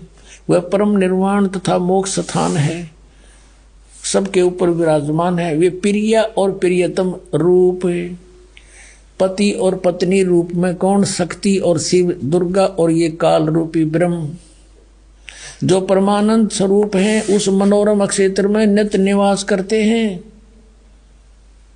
मुने शिव और शिवा ने प्रलय काल में भी कभी उस क्षेत्र को अपने सानिध्य से मुक्त नहीं किया। ये शिव काल है, ज्योत स्वरूपी निरंजन है, शिवा ये दुर्गा है। यहाँ देखियो, देवर से एक समय आनंद वन में रमण करते हुए शिवा और शिव के मन में, दुर्गा और काल के मन में यह इच्छा हुई कि किसी दूसरे पुरुष की सृष्टि करनी चाहिए, जिस पर यह सृष्टि संचालन का महान भार रखकर हम दोनों केवल काशी में रहकर सभी इच्छा अनुसार विचरे और निर्वाण धारण करें। इन्हें फिर एक पुत्र की उत्पत्ति का विचार किया।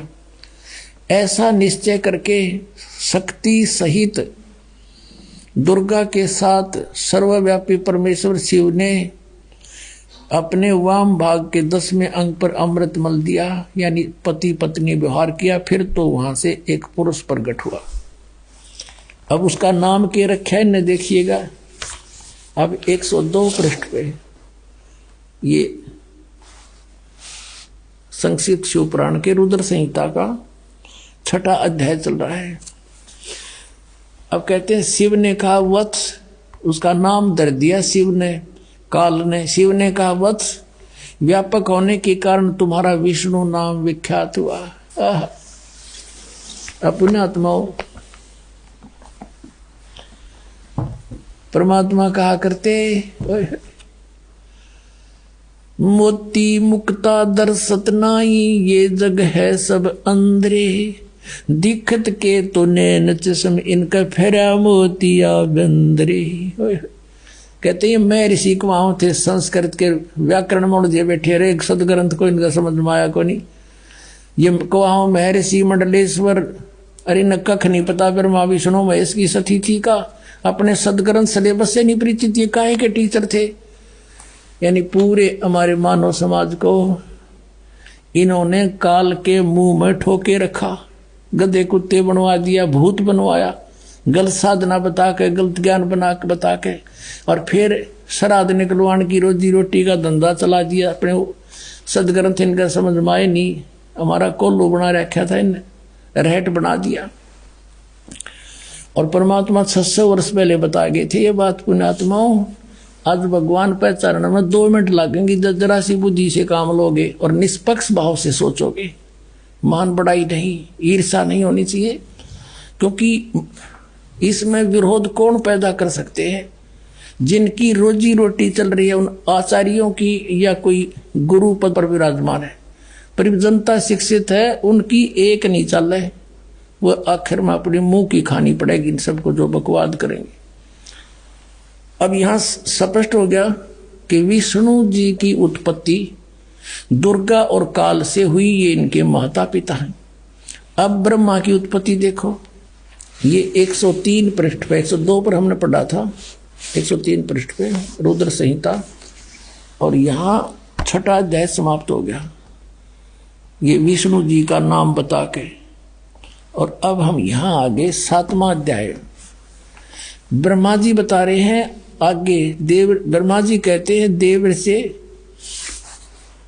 नारद को बता रहे हैं, तत्पश्चात कल्याणकारी परमेश्वर सांब सदाशिव ने काल ने दुर्गा के साथ जैसे विष्णु उत्पन्न किया, पूर्ववत पर प्रयत्न करके मुझे अपने दाहिने अंग से उत्पन्न कर दिया। अपने आत्मा यहां ये अनुवाद करता शर्मा गया, शिव जी का पुजारी होगा कि शिव जी की उत्पत्ति कैसे दिखाऊं, यहां तक कर गया गोलमोल।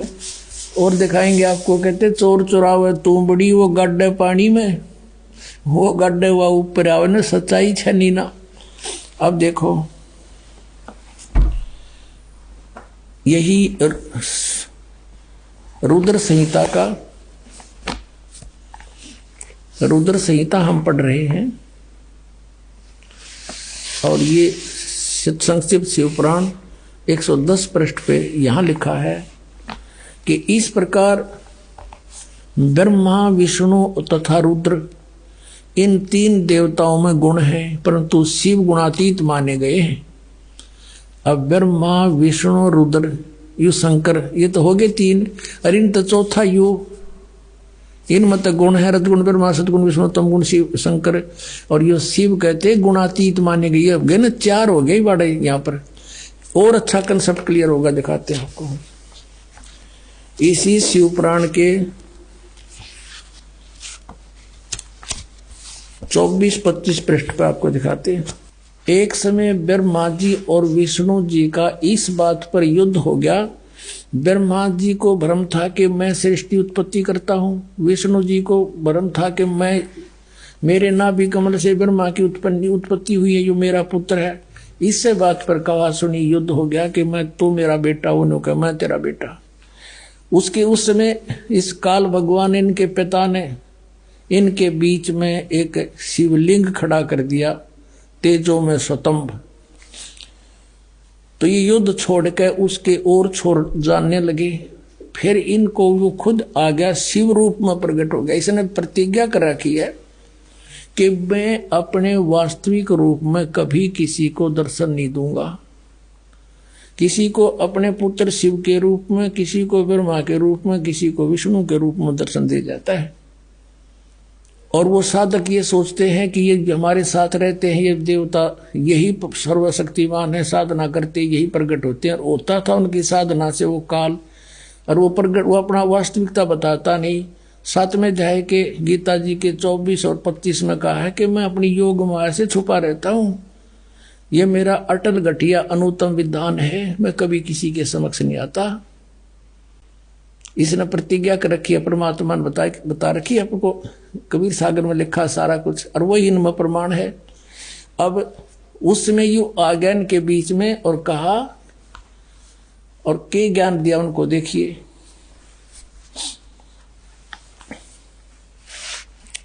ये है विद्वेश्वर संहिता संक्षिप्त शिवपुराण पृष्ठ 24 पे। ये है वो शिवलिंग, यानी सतम तेजों में सतम ब्रह्मा और विष्णु के बीच में खड़ा कर दिया।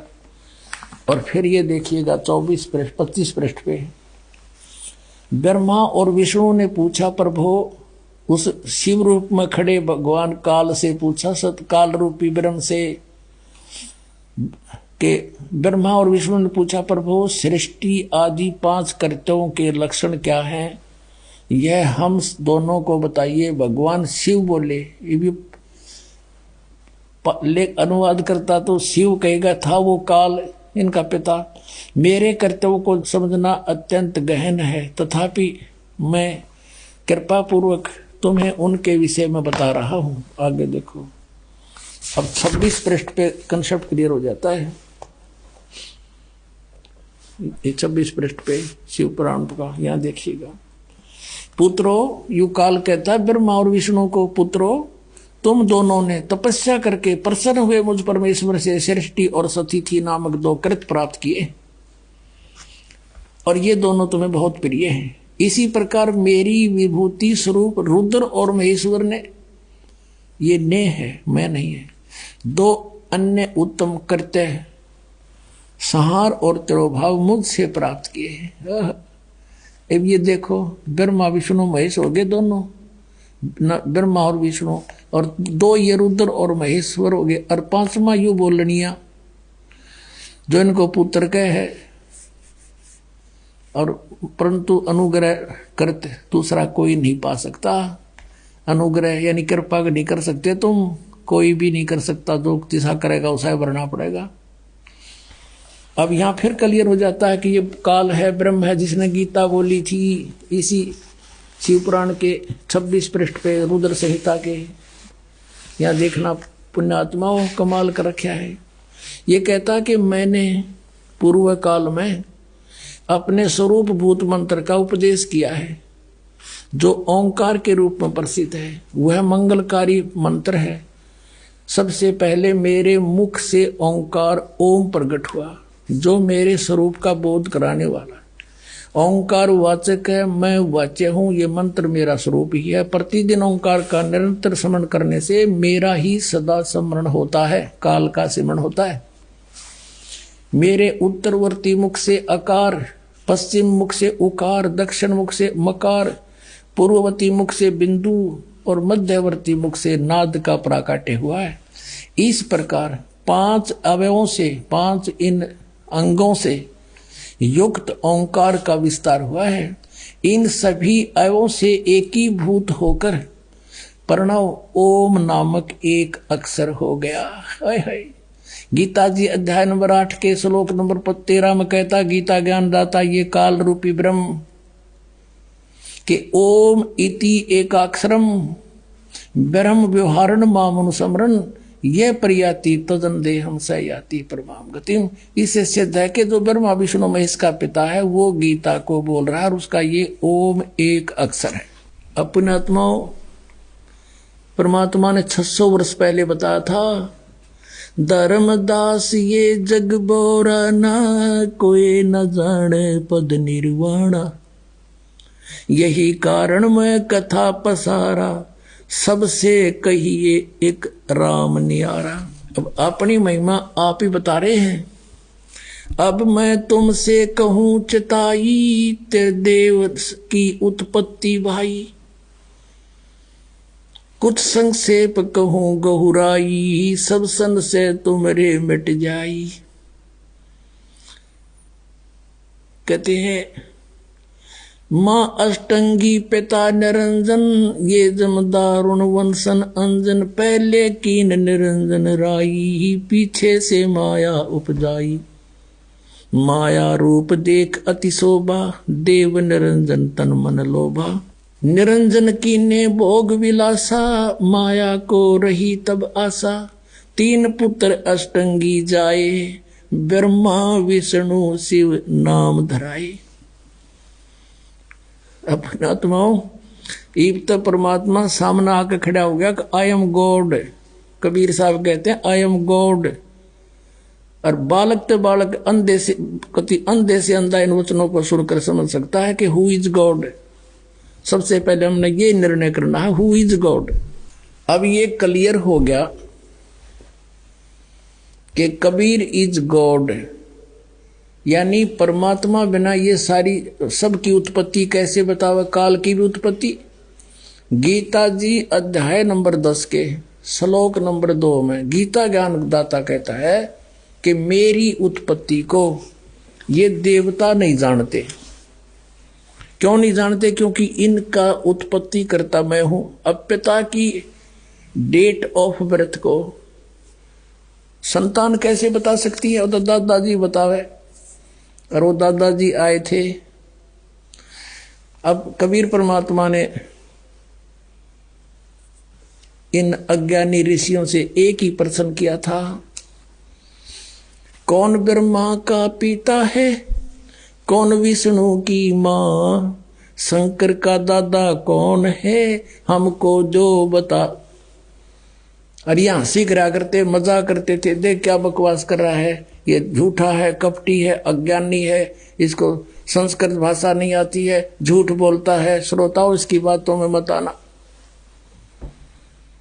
और परमात्मा कहा करते, निरंजन धन तेरा दरबार, निरंजन धन तेरा दरबार, जहां पर तनिक न न्याय विचार, वैसा ओढ़े मुल मुल खासा, गल मोतियों के आर, वैसा ओढ़े मुल मुल खासा, गल मोतियों के आर, पति भरता को मिले न खादी, वो सूखा निरस आहार, निरंजन धन तेरा दरबार, निरंजन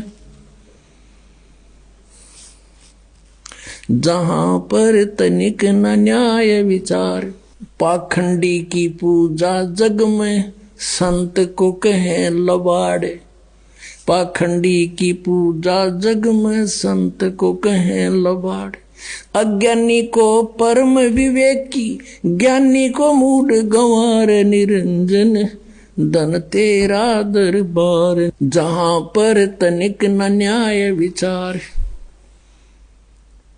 कहे कबीर सुनो भाई साधो, या सब उल्टा व्यवहार, कहे कबीर सुनो भाई साधो, या सब उल्टा व्यवहार, सच्चों को तो ये झूठा बतावे, इन झूठों का एतबार, निरंजन धन तेरा दरबार, निरंजन धन तेरा दरबार, जहां पर तनिक न न्याय विचार, कहे कबीर सुनो भाई साधो, यहाँ सब उल्टा व्यवहार, सच्चों को तो ये झूठा बतावे, इन झूठों का एतबार, निरंजन धन तेरा दरबार। परमात्मा जब वो बकवाद करने लगते ना, झूठा है, कपटी है, ये क्या जाने सदग्रंथों के बारे में, क्या जाने वेद और गीता और पुराणों के बारे में, क्योंकि ये अशिक्षित है। और वो मंडलेश्वर विद्वान थे, कचकोल कढ़ा के, वो तो उस तरह फिरवा के 20 तिलक ला के, गले में माला पैर के दिखा बड़ा महात्मा पड़ा है भाई। इस बाह्य आडंबर से संत और असंत की पहचान नहीं होती, संत की पहचान ज्ञान से होती है। अब क्या कहा करते परमात्मा, कंठी माला सुमरणी, पैरे से क्या हो, ऊपर ढूंढा साध का तन, अंदर रख्या खो। अंदर तो कख भी ज्ञान नहीं, ऊपर महात्मा बना दिखा, लंबी चोटी रख कर, बड़े बड़े माला पैर के, तिलक 20 लगा कर, ने सोचा बड़ा पहुंचा हुआ है, और संस्कृत बोल रहे। एक भाषा से विद्वान नहीं होता, अध्यात्म ज्ञान और तत्व ज्ञान से विद्वान होता है। अब आपको दिखाते हैं कि गीता ज्ञानदाता कहता है कि मेरी उत्पत्ति को, ये काल है जो निरंजन ब्रह्म श्री कृष्ण जी में बोल रहा है, ये देवता नहीं जानते क्योंकि मुझसे उत्पन्न हुए। देखिएगा श्रीमद् भगवत गीता, ये जय दयाल गोविंद का इसके अनुवादक है। अध्याय नंबर 10 का श्लोक नंबर 2 दिखाते हैं आपको, ये देखिएगा। अध्याय नंबर 10 और ये मंत्र नंबर 2, इसमें क्या कहा कि मेरी उत्पत्ति को, इससे सिद्ध है गीता ज्ञान दाता ब्रह्म काल की उत्पत्ति तो हुई है, जन्म तो हुआ है। न देवता लोग जानते हैं और न महर्षि जन जानते हैं, क्योंकि मैं सब प्रकार से देवताओं का और महर्षियों का आदि कारण हूं, यानी मुझ से ही इनकी उत्पत्ति हुई है। अपने आत्माओं परमात्मा ने 600 वर्ष पहले कहा था गुण तीनों की भक्ति में ये भूल पड़ो संसारे, कहे कबीर निज नाम बिना कैसे उतरो पारे। तीन देव की जो करते भक्ति, उनकी कदे ना होवे मुक्ति। उस समय तो परमात्मा का इतना जबरदस्त विरोध करवा दिया था इन अज्ञानियों ने कि मारो मारो, यो ब्रह्मा विष्णु महेश को पूजा के योग नहीं बता रहा है। पुण्यात्माओं, आज हमारे सदग्रंथ वही गवाही दे रहे हैं। पवित्र श्रीमद् भगवद गीता अध्याय नंबर 7 के श्लोक 12 से लेकर 15 में, 20 से लेकर 23 में, इन श्लोकों में कति कंसेप्ट क्लियर हो रहा है। आपको दिखाते हैं। आपको सबसे पहले तो ये कंसेप्ट क्लियर करते हैं कि तीन गुण क्या है। पुण्यात्माओं, ये अमर कथा है। ये तो हमने कदे सपने में भी सुनने ना मिला, दाता दया ना करते युग हमारे पास आन देता ही समृत ज्ञान को। ने जय गणेश देवा, माता थारी पार्वती, पिता माँ देवा, ये रटवाएं जानते हमारे पे। और किता इधर उधर को तीर्थ व्रता पर घुमाते रहते, जबकि श्रीमद् भगवत गीता में कितना तीर्थ जान का प्रावधान नहीं है। तो हम शास्त्र भी गीता का मनमान आचरण करते हैं तो हमें हानि होगी। गीता जी अध्याय नंबर 16 के श्लोक नंबर 23 में स्पष्ट किया है। तो पहले हम करते हैं कि तीनों गुण क्या है। ये देखिएगा, मार्कंडेय पुराण, ये मार्कंडेय पुराण और गीता प्रेस गोरखपुर से प्रकाशित है। ये मार्कंडेय पुराण ये कहां से छपी है, ये देखिएगा। प्रकाशक एवं मुद्रक है गीता प्रेस गोरखपुर, गोविंद भवन कार्यालय कोलकाता का संस्था। ये इनके फैक्ट्स और फॉर्मूले। इसके 123 पृष्ठ पर हम आते हैं। ये देखिएगा 122 पृष्ठ पे मार्कंडेय, संस्कृत मार्कंडेय पुराण, और यहां है मार्कंडेय जी बोले मुने। ये मार्कंडेय जी का प्रकरण चल रहा है, ये समझ लो। अब हम 123 पृष्ठ पे के सामने आ जाते हैं, घनी दूर नहीं जाते, यहां आ जाओ 123 पृष्ठ पे। इस तरह स्वयंभू परमात्मा की 3 अवस्थाएं होती हैं। रजगुण प्रधान ब्रह्मा, तमगुण प्रधान रुद्र, सतगुण प्रधान विश्वपालक विष्णु है। ये ही 3 देवता हैं और ये ही 3 गुण हैं। अब कोई काची बात नहीं रही, कति स्पष्ट हो गया कि रजगुण ब्रह्मा, सतगुण विष्णु, तमगुण शिव जी, यही 3 गुण कहलाते हैं और यही 3 देवता हैं। फिर भी हम और कंसेप्ट कति क्लियर कराएंगे। ये देखिएगा, ये है मुंबई से प्रकाशित एक देवी भागवत, यानी श्री देवी मद देवी भागवत देवी पुराण। वो गीता प्रेस गोरखपुर से प्रकाशित थी। ये खेमरा श्री कृष्ण दास प्रकाशन मुंबई से। अथ देवी भागवतम यानी शक्ति पुराण भाषा सभाष्टिकम सहमात्यम, खेमरा श्री कृष्ण दास प्रकाशन बम्बई 4। अब यहां हम इसके आते हैं तीसरे सकंद में। ये है अथ श्रीमद देवी भागवते भाषा टीका युक्ते तृतीय सकंद प्रारंभते। अब हम इसके 11 पृष्ठ पर आपको पढ़कर दिखाएंगे। और अध्याय नंबर 5 तृतीय सकंद का 5वां अध्याय। और यहां देखिएगा 8वां श्लोक है। भगवान शंकर कह रहे हैं अपनी माता दुर्गा को, हे माता, यदि हमारे ऊपर सदा आप दया युक्त हो तो हमको तमोगुण में किस प्रकार प्रदान किया है? ब्रह्मा रजोगुण और हरि सतगुण, यानी विष्णु को सतगुण युक्त किए हैं। किस लिए किए हैं, युक्त क्यों किए हैं? फिर देखो, अब ये तो हमने हिंदी पढ़ा, अब संस्कृत देखो।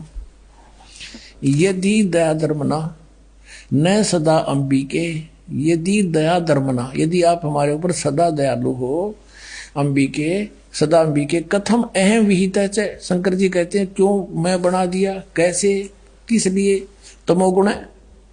और कमल जय, कमल से उत्पन्न होने वाले ब्रह्मा जी को रजो गुण संभव, और सुविता किमो सतो गुण हरि, और विष्णु जी को सतो गुण क्यों बना दिया? इति सिद्धम के रजगुण ब्रह्मा है, सतगुण विष्णु, तमगुण शिव जी। अपनात्मा परमात्मा ने एक अमृतवाणी कही थी, गुण तीनों की भक्ति में ये भूल पड़ो संसारे, कह कबीर निज नाम बिना ये कैसे उतरे पारे।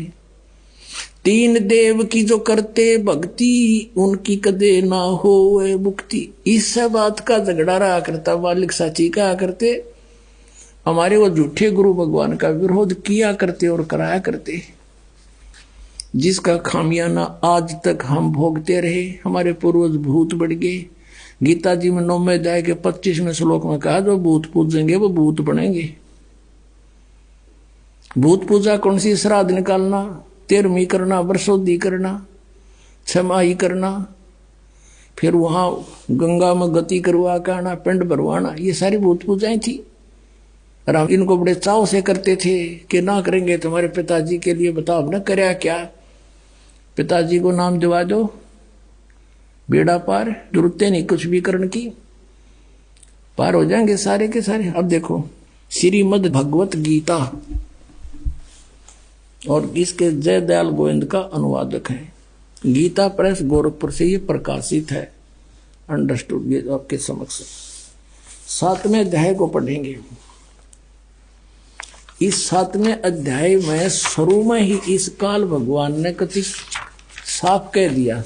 7वां अध्याय प्रारंभ, हे प्रथम मंत्र में कहा है कि हे पार्थ, अनन्य प्रेम से मुझ में आसक्त चित्त तथा अनन्य भाव से मेरे प्राण होकर योग में लगा हुआ, भक्ति में लगा हुआ, जिस प्रकार से संपूर्ण विभूति बल युक्त, यानी समग्र पूर्ण रूप से इसका अर्थ है सबके आत्म रूप मुझको संशय रहित जानेगा, उसको सुने। कि ईब मैं ऐसा ज्ञान बताऊंगा जो तू मुझे अच्छी तरह समझ जाए मैं कौन हूं। और फिर दूसरे मंत्र में कहा है 7वें अध्याय के दूसरे श्लोक में कि मैं तेरे लिए इस विज्ञान सहित तत्व ज्ञान को, इस ज्ञान को पूर्णतः कहूंगा, और जिसको जानकर संसार में फिर कुछ भी जानने योग्य शेष नहीं रह जाता। कमाल कर दिया कति। अब देखो, अब हम इसी के 12वें श्लोक से शुरू करेंगे, 7वें अध्याय के 12वें श्लोक से। अब यहां से यहां कहता है, ये गीता ज्ञानदाता और भी जो सतगुण से उत्पन्न होने वाले भाव हैं, सतगुण से सतीथि, रजगुण से उत्पत्ति, तमोगुण से सहार, तो सतगुण से होने वाले भाव हैं, और जो रजोगुण तथा तमोगुण से होने वाले भाव हैं, उन सब को तो मुझसे ही होने वाले हैं ऐसा जान, परंतु वास्तव में उनमें ये मैं और वे मुझ में नहीं है। अब इसने स्पष्ट किया है, जैसे आपने श्री शिव पुराण में पढ़ा 9वें अध्याय के लास्ट में 110 पृष्ठ पर, गीता प्रेस गोरखपुर से प्रकाशित में, कि इस प्रकार तीनों देवताओं में गुण है परंतु शिव गुणातीत माना गया। ये काल कह रहा है, गीता बोल रहा है वो, कि मैं उनमें नहीं हूं और ये तीनों देवताओं में गुण है। अब देखो 13वें में, गुणों के कार्य रूप सात्विक, राजस और तामस, इन 3 प्रकार के भावों से यह सारा संसार प्राणी समुदाय मोहित हो रहा है। इन तीनों गुणों से परे, यानी ब्रह्मा विष्णु महेश से अलग जो मैं हूं, काल ब्रह्म, मुझ अविनाशी को नहीं जानता। इन तीनों देवताओं के ऊपर मुझे नहीं जानते, ये इन्हीं की पूजा करते रहते हैं। अब 14वें श्लोक में 7वें अध्याय के, इसमें क्या कहा है, क्योंकि यह अलौकिक अर्थात अति अद्भुत त्रिगुणमयी मेरी माया, रजगुण ब्रह्मा, सतगुण विष्णु, तमगुण शिव जी के द्वारा फैलाया गया जाल बड़ी दुस्तर है। ये माया बड़ी खतरनाक है, और जो पुरुष मुझको निरंतर भजते हैं, ये ब्रह्म कहता है, जो मेरी भक्ति करते हैं वो माया का उल्लंघन कर जाते हैं, वो ब्रह्मा विष्णु महेश की पूजा नहीं करते, इनसे ऊपर उठ जाते हैं। और 15वें में कंसेप्ट क्लियर कर दिया।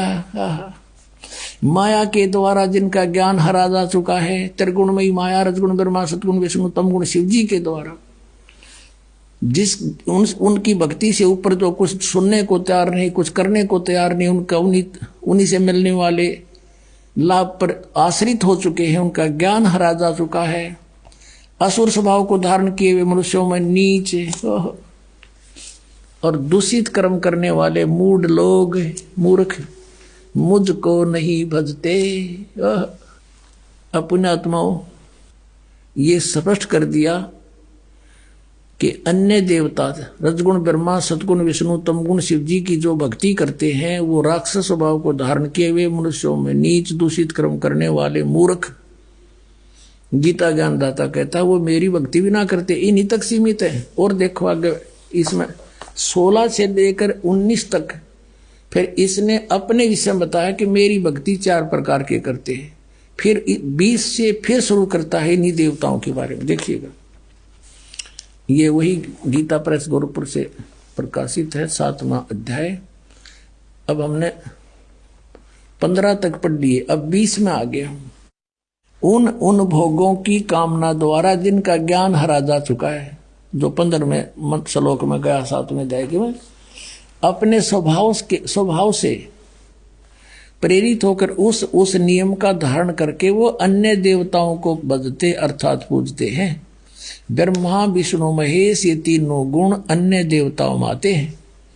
अब यहां देखो 21वें का 7वें अध्याय का 21वां श्लोक।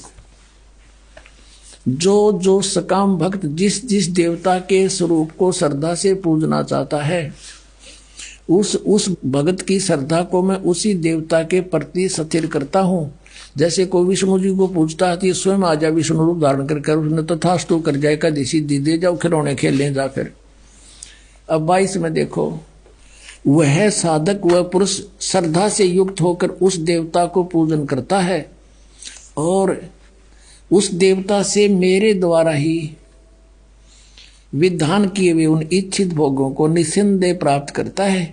कहता है उन जो अन्य देवता हैं ब्रह्मा विष्णु महेश, इनको मन ने एक एक विभाग दे रखा है, वो शक्ति मेरी तय काम कर रहे हैं। इसका अर्थ ये है, अब 23 में 7वें अध्याय के 23 में स्पष्ट कर दिया है, परंतु अब 7वें अध्याय का 23 में स्पष्ट कर दिया है, परंतु उन अल्प बुद्धि वालों का, अल्प बुद्धि माने मूर्खों मंद बुद्धि वालों का वह फल नाशवान है।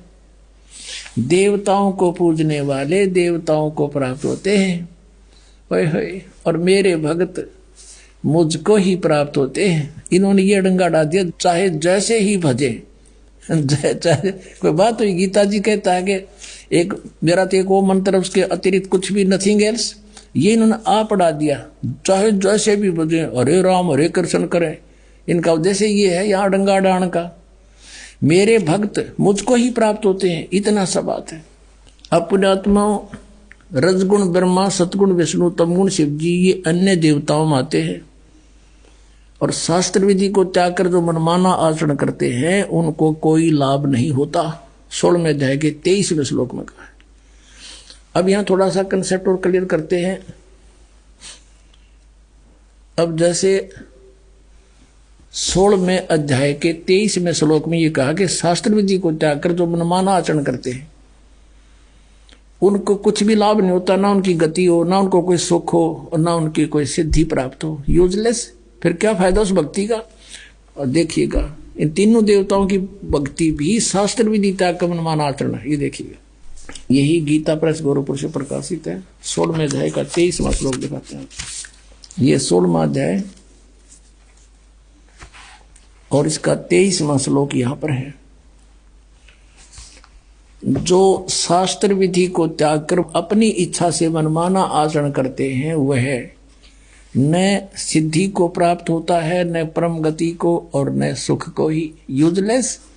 अब यहाँ 24वें श्लोक में 16वें अध्याय में कहा है, इससे तेरे लिए कर्तव्य और अकर्तव्य की व्यवस्था में शास्त्र ही प्रमाण है।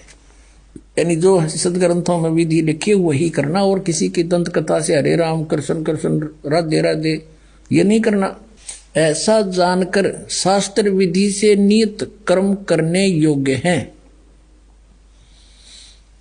और यानी शास्त्र के अंदर जो वर्णन है वही करना। अब देखो अपने आत्माओं 17वें अध्याय में अर्जुन ने पूछा कि ये भगवान, जो शास्त्र विधि त्याग का जो मनमाना आचरण करते हैं वो कैसे स्वभाव के होते हैं? देखिएगा अब शपथ 10 अध्याय, अब 16 में जाके 23-24 अंतिम मंत्र हैं, उनमें बता के शास्त्र विधि त्याग का मनमाना जो आचरण करते हैं उनको कुछ भी लाभ नहीं हो। तो अर्जुन ने पूछा, क्योंकि अर्जुन उसको कृष्ण मान रहा है, श्री कृष्ण में बोल रहा था वो ब्रह्म, हे कृष्ण, जो मनुष्य शास्त्र विधि को त्याग करे और श्रद्धा से युक्त देव आदि का पूजन करते हैं। अब जो शास्त्रीय विधि त्याग कभी कुछ जिसकी जो पूजा करते हैं उनकी स्थिति कौन सी है, सात्विक है अथवा राजसी या तामसी? अब यहाँ उत्तर देता है गीता ज्ञानदाता दूसरे श्लोक में 17वें अध्याय के में, मनुष्यों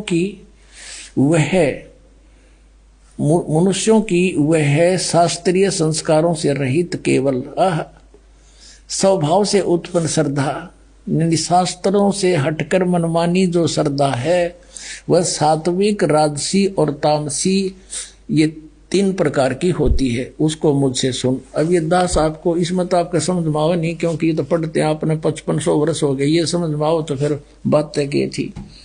अब दास बताओगा इसमें क्या क्या है कि शास्त्र विधि त्याग का मनमाना आचरण तो कंडम बता दिया, यूजलेस। फिर भी पूछा कि वो करे हैं, वो होश है किसी स्वभाव के जो देवताओं की पूजा करते हैं ना, शास्त्र विधि त्याग कर डोहे तो वो डरे हैं, लेकिन वो अच्छी आत्मा होती है जो देवताओं तक सीमित है और बकवाद नहीं करते। वो अन्य देवताओं की पूजा करते हैं, कोई विष्णु की, कोई शिव की, है इनकी ब्रह्मागते करते नहीं, या कोई और देवी देवी की, जैसे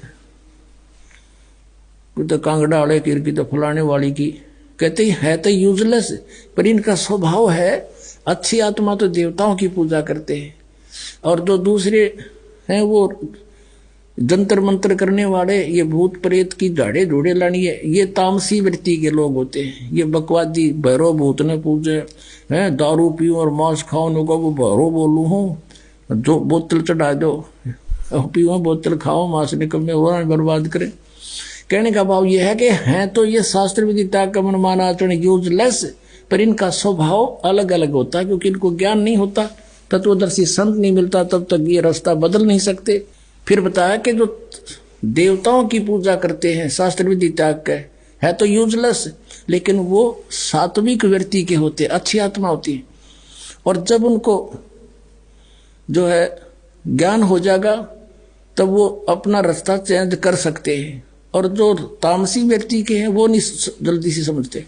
अब यहाँ गीता जी अध्याय नंबर 7 के श्लोक नंबर 12 से 15 में क्या कहा है? तीनों गुणों के पुजारी, अन्य देवता में आते तीनों गुण, रजगुण ब्रह्मा, सतगुण विष्णु, तम गुण शिव जी।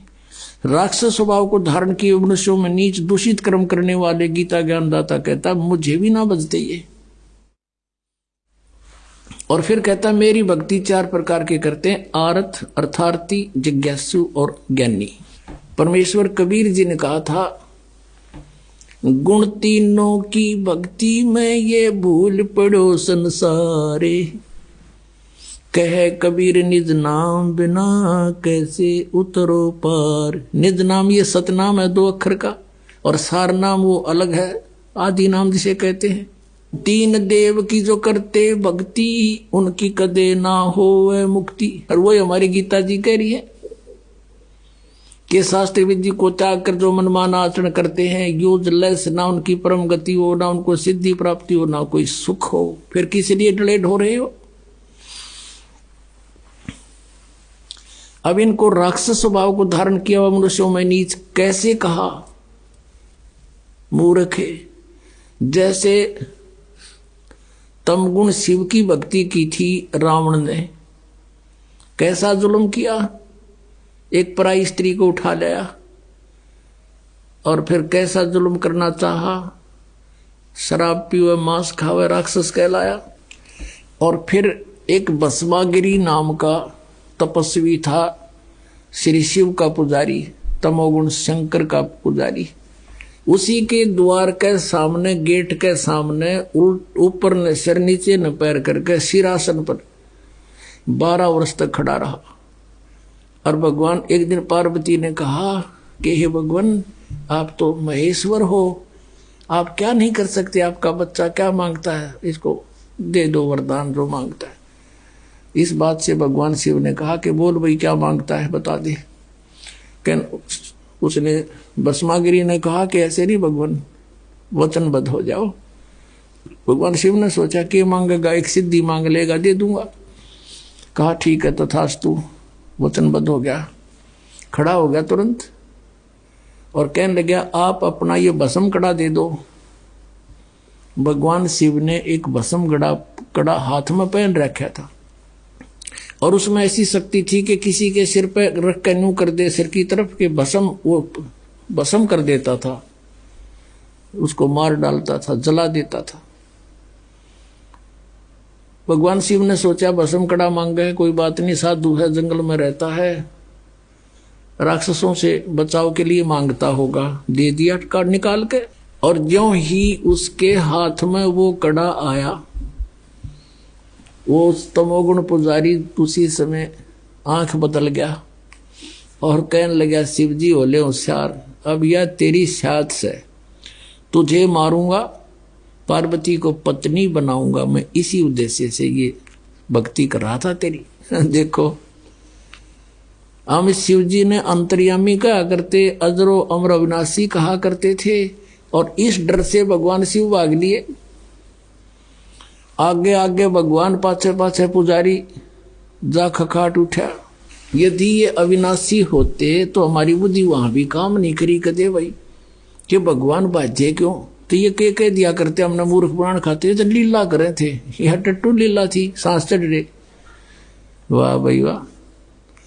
अब इनकी रक्षा भी परमात्मा ही करते। वहां आगे पार्वती रूप बना के परमेश्वर कहते हैं, करे करावे साइया मन में लहर उठा, दादू सिर दर्जीब के वो आप बगल हो जा। तो वहां आके उस भस्मागिरी पाछे पाछे भाग्या जाता, वहां खड़े हो गए पार्वती रूप में और कहा आ जाओ पुजारी जी, कहाँ जा रहे हो। उसने देखा, कहा पार्वती आली, वो खड़ा हो गया और कहा पार्वती रूप में भगवान ने कि अब वो तेरे निकट थोड़ा ही आ सकता है, आपके पास तो कड़ा है ना। कहा बिल्कुल ठीक है, आओ यहाँ कुछ देर बातें करेंगे।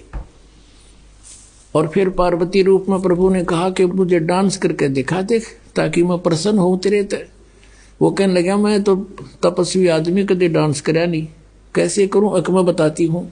इस हाथ को ऐसे करो, इस टांग को ऐसे करो, इसको ऐसे करो, इसको और ऊपर करो। जिस हाथ में कड़ा था सिर पर करवा लिया उससे कर, फिर कह दिया भस्म, और भस्मागिरी मर गया। अब वो कड़ा लेकर विष्णु रूप धारण करके परमात्मा वहां पहुंचे शिव जी के सामने जहां वो भागे जा रहे थे। और भगवान विष्णु जी को देखकर कहने लगा, भाग्या विष्णु भाग्या। और क्या हो गया कि भस्म कड़ा ले लिया, भस्मागिरी ने मेरे साथ धोखा करके, वो मारेगा। तो भगवान ने कहा कि ये ले कड़ा तेरा, ये मेरे पास है। अक नहीं नहीं वही है, कहा वही है ये ना दच्ची, अक सचमुच मैंने ऐसे ऐसे पार्वती रूप बना करके वहां पहुंचा, उसको सारी समझाई। जब उसका दिल डटा, उसकी राख देख ली, भगवान शिव ने जब उसकी भस्मागिरी की राख देख ली ना जड़े हुए की, जब तसल्ली हुई अपने आत्मा, उसके बाद वो भस्मागिरी भस्मासुर कहलाया, भस्मा राक्षस। अब तमोगुण के उपासक राक्षस कहलाए हुए, दूषित कर्म करने वाले भगवान रूप में पूजे और उसकी पत्नी पर नीत डगारा दुष्ट इंसान। इससे गंदा इंसान कौन होगा पृथ्वी पे। राक्षस स्वभाव को धारण किए मनुष्यों में नीच दूषित कर्म करने वाले मूर्ख, कुछ भी ना सोची दुष्ट ने। और फिर कहते हैं रजोगुण का उपासक था ब्रह्मा जी का कौन, हिरण्यकशिपु। भगत बनकर श्रद्धा से खूब तपस्या करी, वर मांग लिए, सुबह मरू ना, शाम मरू, रात मरू ना, दिन मरू, फलान मरू ना, धकड़ मरू। कह दिया तथास्तु। फिर उसने सोची हल्दी की गांठ मिल गई, तू पंसारी हो गया, भगवान बन गया। सब ने नो कहा मेरा नाम लो, विष्णु का नाम मत ले लियो, अपना नाम जपावर नक्षपू करो। अरे मूर्ख। अब भगवान ने उसके घर में भेज दिया खम्ब प्रहलाद और वो कहा नहीं पिताजी, हिरण्यकशिपु भी कोई मंत्र होता है, भगवान के नाम से लाभ होगा। पिता पुत्र का झगड़ा हो गया इससे बात पे, और ऐसे जुल्म किए उस पुण्यात्मा के साथ, उस राक्षस स्वभाव को धारण किए हुए मनुष्यों में नीच दूषित कर्म करने वाले मूर्ख हिरण्यकशिपु ने, ब्रह्मा रजगुण के उपासक ने। अब यहाँ कहते हैं, अब क्या बताते हैं, सूक्ष्म वेद में कहा परमात्मा ने कि हिरण्यकुश छाती तोड़वाई और ब्राह्मण बाणा और कर्म कसाई। वो तो ब्राह्मण भगत को आवे हैं, भगत का तो बाणा उसका है, और कर्म इसे कसाई कैसे अपने मासूम बच्चे को मारने के लिए ना जाने कितने ओछे हथकंडे अपनाए। हिरण्यकशिपु छाती तोड़वाई और ब्राह्मण बाणा कर्म कसाई, रजोगुण का उपासक था, राक्षस कहलाया हिरण्यकशिपु। अब एक बार हरिद्वार के अंदर हर की पैड़ी पे कुंभ के मेले का सूत सज गया। वहां पर एक पर भी लगगी, इनके अपने अपने हिसाब से बनाई हुई मनमाना आचरण है, ये शास्त्र विधि को त्याग के। और उसमें क्या करते हैं, जब जहां किसी पर कुंभ के मेले की पर भी लगती है, ये सभी स्नान करने जाते हैं और ये मानते हैं ये खुद कि वहां नहाने से बेड़ा पार हो जाएगा। उनका बेड़ा पार तो यानी बेड़ा गर्क जरूर हो गया। अब सुनाता हूं। अब ये वहां कुंभ के मेले पर स्नान करने जब जाते हैं तो अपने अपने ग्रुप में इकट्ठे हो जाते हैं। गिरी अलग, पुरी अलग, सन्यासी न्यारे, नागा अलग, नाथ न्यारे, कनपाड़े न्यारे, बिना कनपाड़े अलग से, और वैष्णव के उपासक वो वैष्णव न्यारे, विष्णु के उपासक, तमोगुण सतोगुण के उपासक। तो वहां सब अपने अपने ग्रुप में इकट्ठे हो जाते हैं। जब स्नान का समय आता है सभी प्रस्थान कर देते हैं अपने मुखिया के पीछे पीछे। तो सबसे पहले नागा चले गए, पहुंच गए हर की पैड़ी पे, ऊपर भी कल्याण करवाने के लिए, नहाने के लिए। पीछे से वैष्णु आगे, विष्णु जी के उपासक, सतोगुण के उपासक, और नागा थे वो बिल्कुल नंगे रहते हैं, नेक्ड, वो तमोगुण के उपासक शिव जी के। पीछे से विष्णु उपासकों ने, सतोगुण के उपासकों ने कहा कि ए नागाओ, हम सर्वश्रेष्ठ हैं, हम प्रथम स्नान करेंगे, तुम बाहर आ जाओ, पहले नहीं नहाओगे तुम। अब वो नागाओं ने कहा कि हम सर्वश्रेष्ठ हैं, हम त्यागी और वैरागी हैं, हम कोई कपड़ा भी नहीं रखते तन पर, हम सबसे प्रथम नहाएंगे, हम सर्वश्रेष्ठ हैं।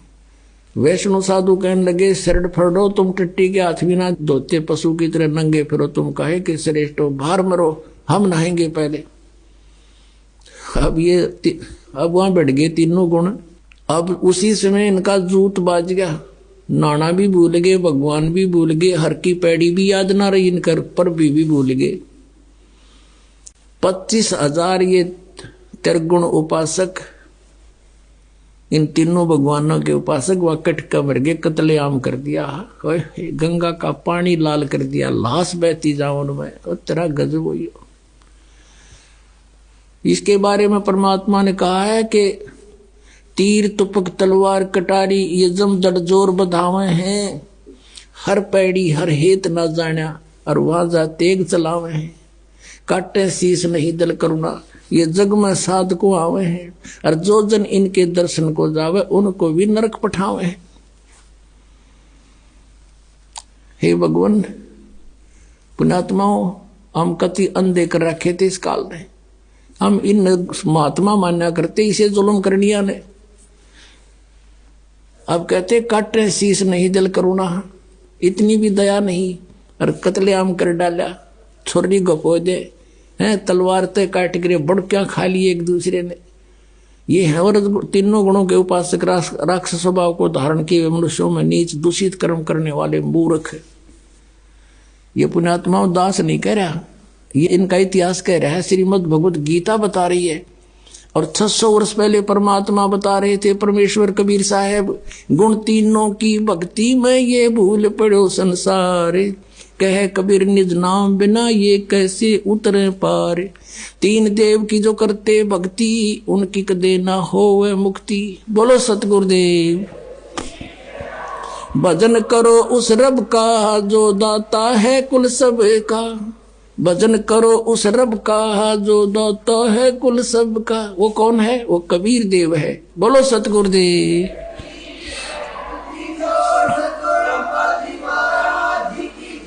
सत साहिब। आइए अब हम उन श्रद्धालुओं के अनुभव जानते हैं जो जगत गुरु तत्वदर्शी संत रामपाल जी महाराज जी से दीक्षा प्राप्त कर चुके हैं तथा उनके द्वारा बताए गए भक्ति मार्ग पर चल रहे हैं। जी नमस्कार। नमस्कार जी। जी क्या नाम है आपका? मेरा नाम सरिता वर्मा है। सरिता जी कहाँ से आए हो आप? मैं ग्वालियर मध्य प्रदेश से हूँ। संत रामपाल जी महाराज से नाम दीक्षा लेने से पहले आप क्या भक्ति साधना करते थे? जी संत रामपाल जी महाराज से जुड़ने से पहले नॉर्मली अपने हिंदू समाज में जो भी भक्ति होती है देवी देवताओं की वही सब किया करते थे, सारे व्रत वगैरह, और मैं माता की भक्ति ज्यादा करती थी। किसी तरह मुझे संत रामपाल जी महाराज का पता लगा। मैं जहाँ रहती थी, मेरे पड़ोस में एक और रहती थी, तो उन्होंने मेरे को संत रामपाल जी महाराज के बारे में बताया। 2004 में मैंने संत रामपाल जी महाराज से दीक्षा ली, लेकिन किसी कारणवश मैं वहाँ से फरीदाबाद से मेरे को किसी कारणवश ग्वालियर शिफ्ट होना पड़ा और मेरा वहाँ आना जाना छूट गया और मैं नहीं जा पाई वहाँ पर। सरिता जी फिर आपने क्या किया जब आप संत रामपाल जी महाराज द्वारा दी गई भक्ति छोड़ चुके थे, देव देवताओं की भक्ति करना आपने छोड़ दिया था, तो फिर उसके बाद आप किस भगवान की भक्ति कर रहे थे? संत रामपाल जी महाराज के पास तो मेरी भक्ति में छूटी गई थी जाना आना। मैं जब ग्वालियर यहाँ शिफ्ट हो गई फिर लगभग वही नॉर्मली जो अपना जीवन होता है वो जीना शुरू किया, और लेकिन मेरे ऊपर बहुत ज़्यादा परेशानी आनी शुरू हो गई और घर की आर्थिक स्थिति भी बहुत ज़्यादा खराब हो गई। बेटे की भी तबीयत खराब रहने लगी। मेरा जो बेटा है छोटा था 8 महीने का, तो उसका इलाज चला था। उसकी तबीयत उसको फिट्स पड़ते थे, तो थोड़े दिन तो उसको आराम रहा। जब मैं ग्वालियर दोबारा से शिफ्ट हो गई तो उसकी तबीयत और ज़्यादा बिगड़ने लगी और मेरे घर की आर्थिक स्थिति भी बहुत ज़्यादा खराब हो गई। और मेरे जो हस्बैंड है वो भी प्राइवेट नौकरी करते थे, तो उनका भी काम छूट गया। सरिता जी जैसे आपने बताया कि संत रामपाल जी महाराज द्वारा दी गई भक्ति साधना पहले ही आप छोड़ चुके थे और आपके जीवन में दुखों का पहाड़ ज्यों का त्यों टूटा हुआ था, तो हम आपसे ये जानना चाहेंगे कि फिर आपके जीवन में जो समस्याएं थी उनका समाधान कैसे हुआ? संत रामपाल जी महाराज के पास ऐसे जुड़ना हुआ, मैं ग्वालियर रहती थी, तो मेरे जो मम्मी पापा वगैरह हैं मामा जी के बेटे के लिए लड़की देखने गए थे शिवपुरी गुना के पास। सब लोग संबंध करके वापस आ रहे थे, ऑन द स्पॉट 12 लोग एक्सीडेंट में पूरे खत्म हो गए। मम्मी पापा का जो बिजनेस है मैंने 5 साल संभाला। उसके बाद बस यही मतलब नॉर्मली मैं अपना जीवन जीते जीते एक दिन ऐसे ही सोच रही थी कि ये क्या जीवन है, बस घर दुकान घर दुकान। परमात्मा ने मुझे फिर से प्रेरणा की, तो मेरा मन हुआ कि मैं संत रामपाल जी महाराज के पास दोबारा से जाना चाहती हूँ। तो मेरे जो हस्बैंड है वो दिल्ली रहते थे, जॉब करते थे, तो मैंने उनको फ़ोन किया कि मैं गुरुजी के पास आना चाहती हूँ। तब मैं दोबारा से संत रामपाल जी महाराज के पास सन 2013 में दोबारा से मैं पहुंची। मैंने वहाँ पे फिर नाम दीक्षा ली। सरिता जी हम आपसे ये जानना चाहेंगे कि जब आपने दोबारा संत रामपाल जी महाराज से नाम दीक्षा ली, क्या जो आपके जीवन में जो कठिनाइयाँ थी क्या उनका समाधान हुआ? जी हाँ, मेरे को बहुत राहत मिली। संत रामपाल जी महाराज से दीक्षा लेने के बाद मैंने दुकान जो मैं कर रही थी तो मैंने अपनी अलग दुकान करी और अपने पैरों पे मेरे को गुरुजी ने खड़ा किया। संत रामपाल जी महाराज की इतनी दया हुई, आज उस छोटी सी दुकान से मैं पूरा अपना घर चला रही हूँ और मेरे बेटे की भी तबीयत अब बिल्कुल ठीक है। और मेरे को 9 साल से मेरे को पाइल्स की प्रॉब्लम थी, जो कि मैं 2-3 डॉक्टरों से इलाज करा चुकी थी और उन्होंने मेरी जीवन भर की गारंटी ली थी कि जब तक आप जीवित हो तब तक हम आपका इलाज करेंगे। मैंने 2-3 बार उनसे इलाज कराया, बहुत दवाइयाँ भी खाई, लेकिन मेरे को कोई आराम नहीं पड़ा। ग्वालियर में एक माने हुए डॉक्टर हैं, डॉक्टर पुष्कर तिवारी, जो कि जयपुर से 1 तारीख से 3 तारीख तक के लिए जयपुर में यहाँ पर ग्वालियर में डॉक्टर पेशेंट को देखने के लिए आते हैं। उन्होंने मेरी गारंटी ली थी लाइफ टाइम की कि आप जब तक जीवित हो आपका इलाज हम करेंगे। 2 बार मैंने उनसे इलाज कराया, लेकिन मेरे को कोई आराम नहीं पड़ा। संत रामपाल जी महाराज से मैंने दीक्षा ली हुई थी, तब मैंने गुरुजी को प्रार्थना लगाई और तब से मेरे को आज आराम है। आज मेरे को कम से कम 6-7 साल हो गए हैं, मेरे को कोई परेशानी नहीं है।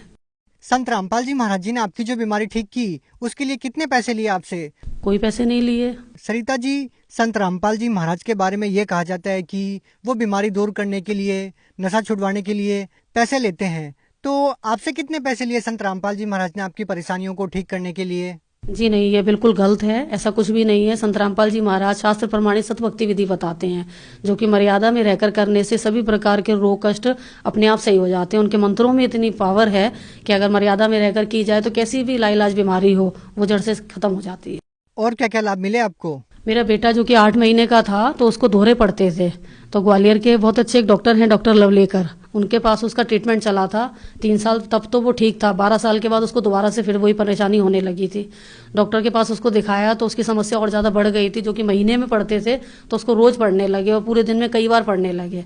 तब मैंने संत रामपाल जी महाराज को मैंने प्रार्थना लगाई, आज वो गुरुजी की दया से बिल्कुल ठीक है। इसके अलावा ये भी कि मेरे पैरों में बहुत दिक्कत थी, एड़ियों की हड्डी जो है डॉक्टर ने बढ़ी हुई बताई थी। ग्वालियर के माने हुए डॉक्टर हैं, डॉक्टर सुनील अग्रवाल, उनसे मैं 2-3 बार ट्रीटमेंट करा चुकी हूँ। उन्होंने कहा था आपके पैरों की एड़ियों की हड्डियां बढ़ गई हैं, इस वजह से मेरे पैरों में बहुत दर्द रहता था। थोड़ा सा भी उठ के मैं बैठ के जब चलती थी तो ठीक से चल नहीं पाती थी। तो आज मैं संत रामपाल जी महाराज से जब से मैंने दीक्षा ली है, आज मैं बिल्कुल ठीक हूँ। मेरे कोई पैरों में मेरे कोई दर्द नहीं है।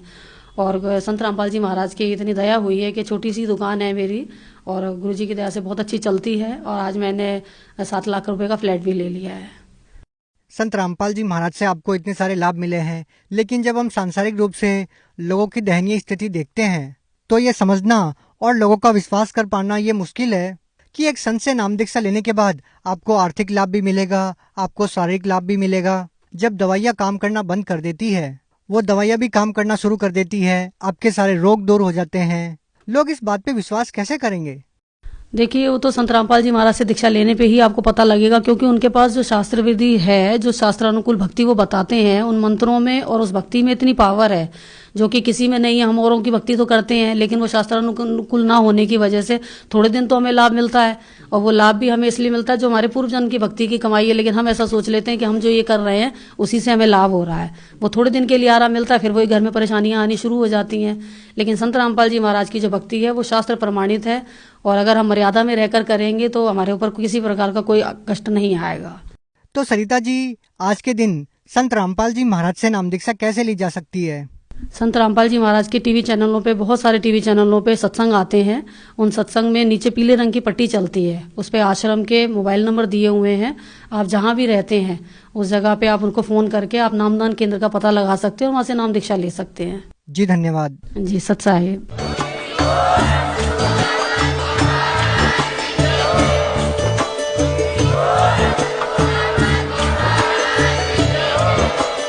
आप सुन रहे थे जगत गुरु तत्वदर्शी संत रामपाल जी महाराज जी के मंगल प्रवचन। अधिक जानकारी के लिए विजिट कीजिए हमारी वेबसाइट www.jagatgururampalji.org। संत रामपाल जी महाराज जी के शुभ आशीर्वाद से पूरे विश्व भर में 500 से भी ज्यादा नाम दीक्षा केंद्र हैं, जिन पर संत रामपाल जी महाराज जी द्वारा ऑनलाइन निःशुल्क नाम दीक्षा दी जा रही है। अपने नजदीकी नाम दीक्षा केंद्र का पता करने के लिए संपर्क करें 8222880541।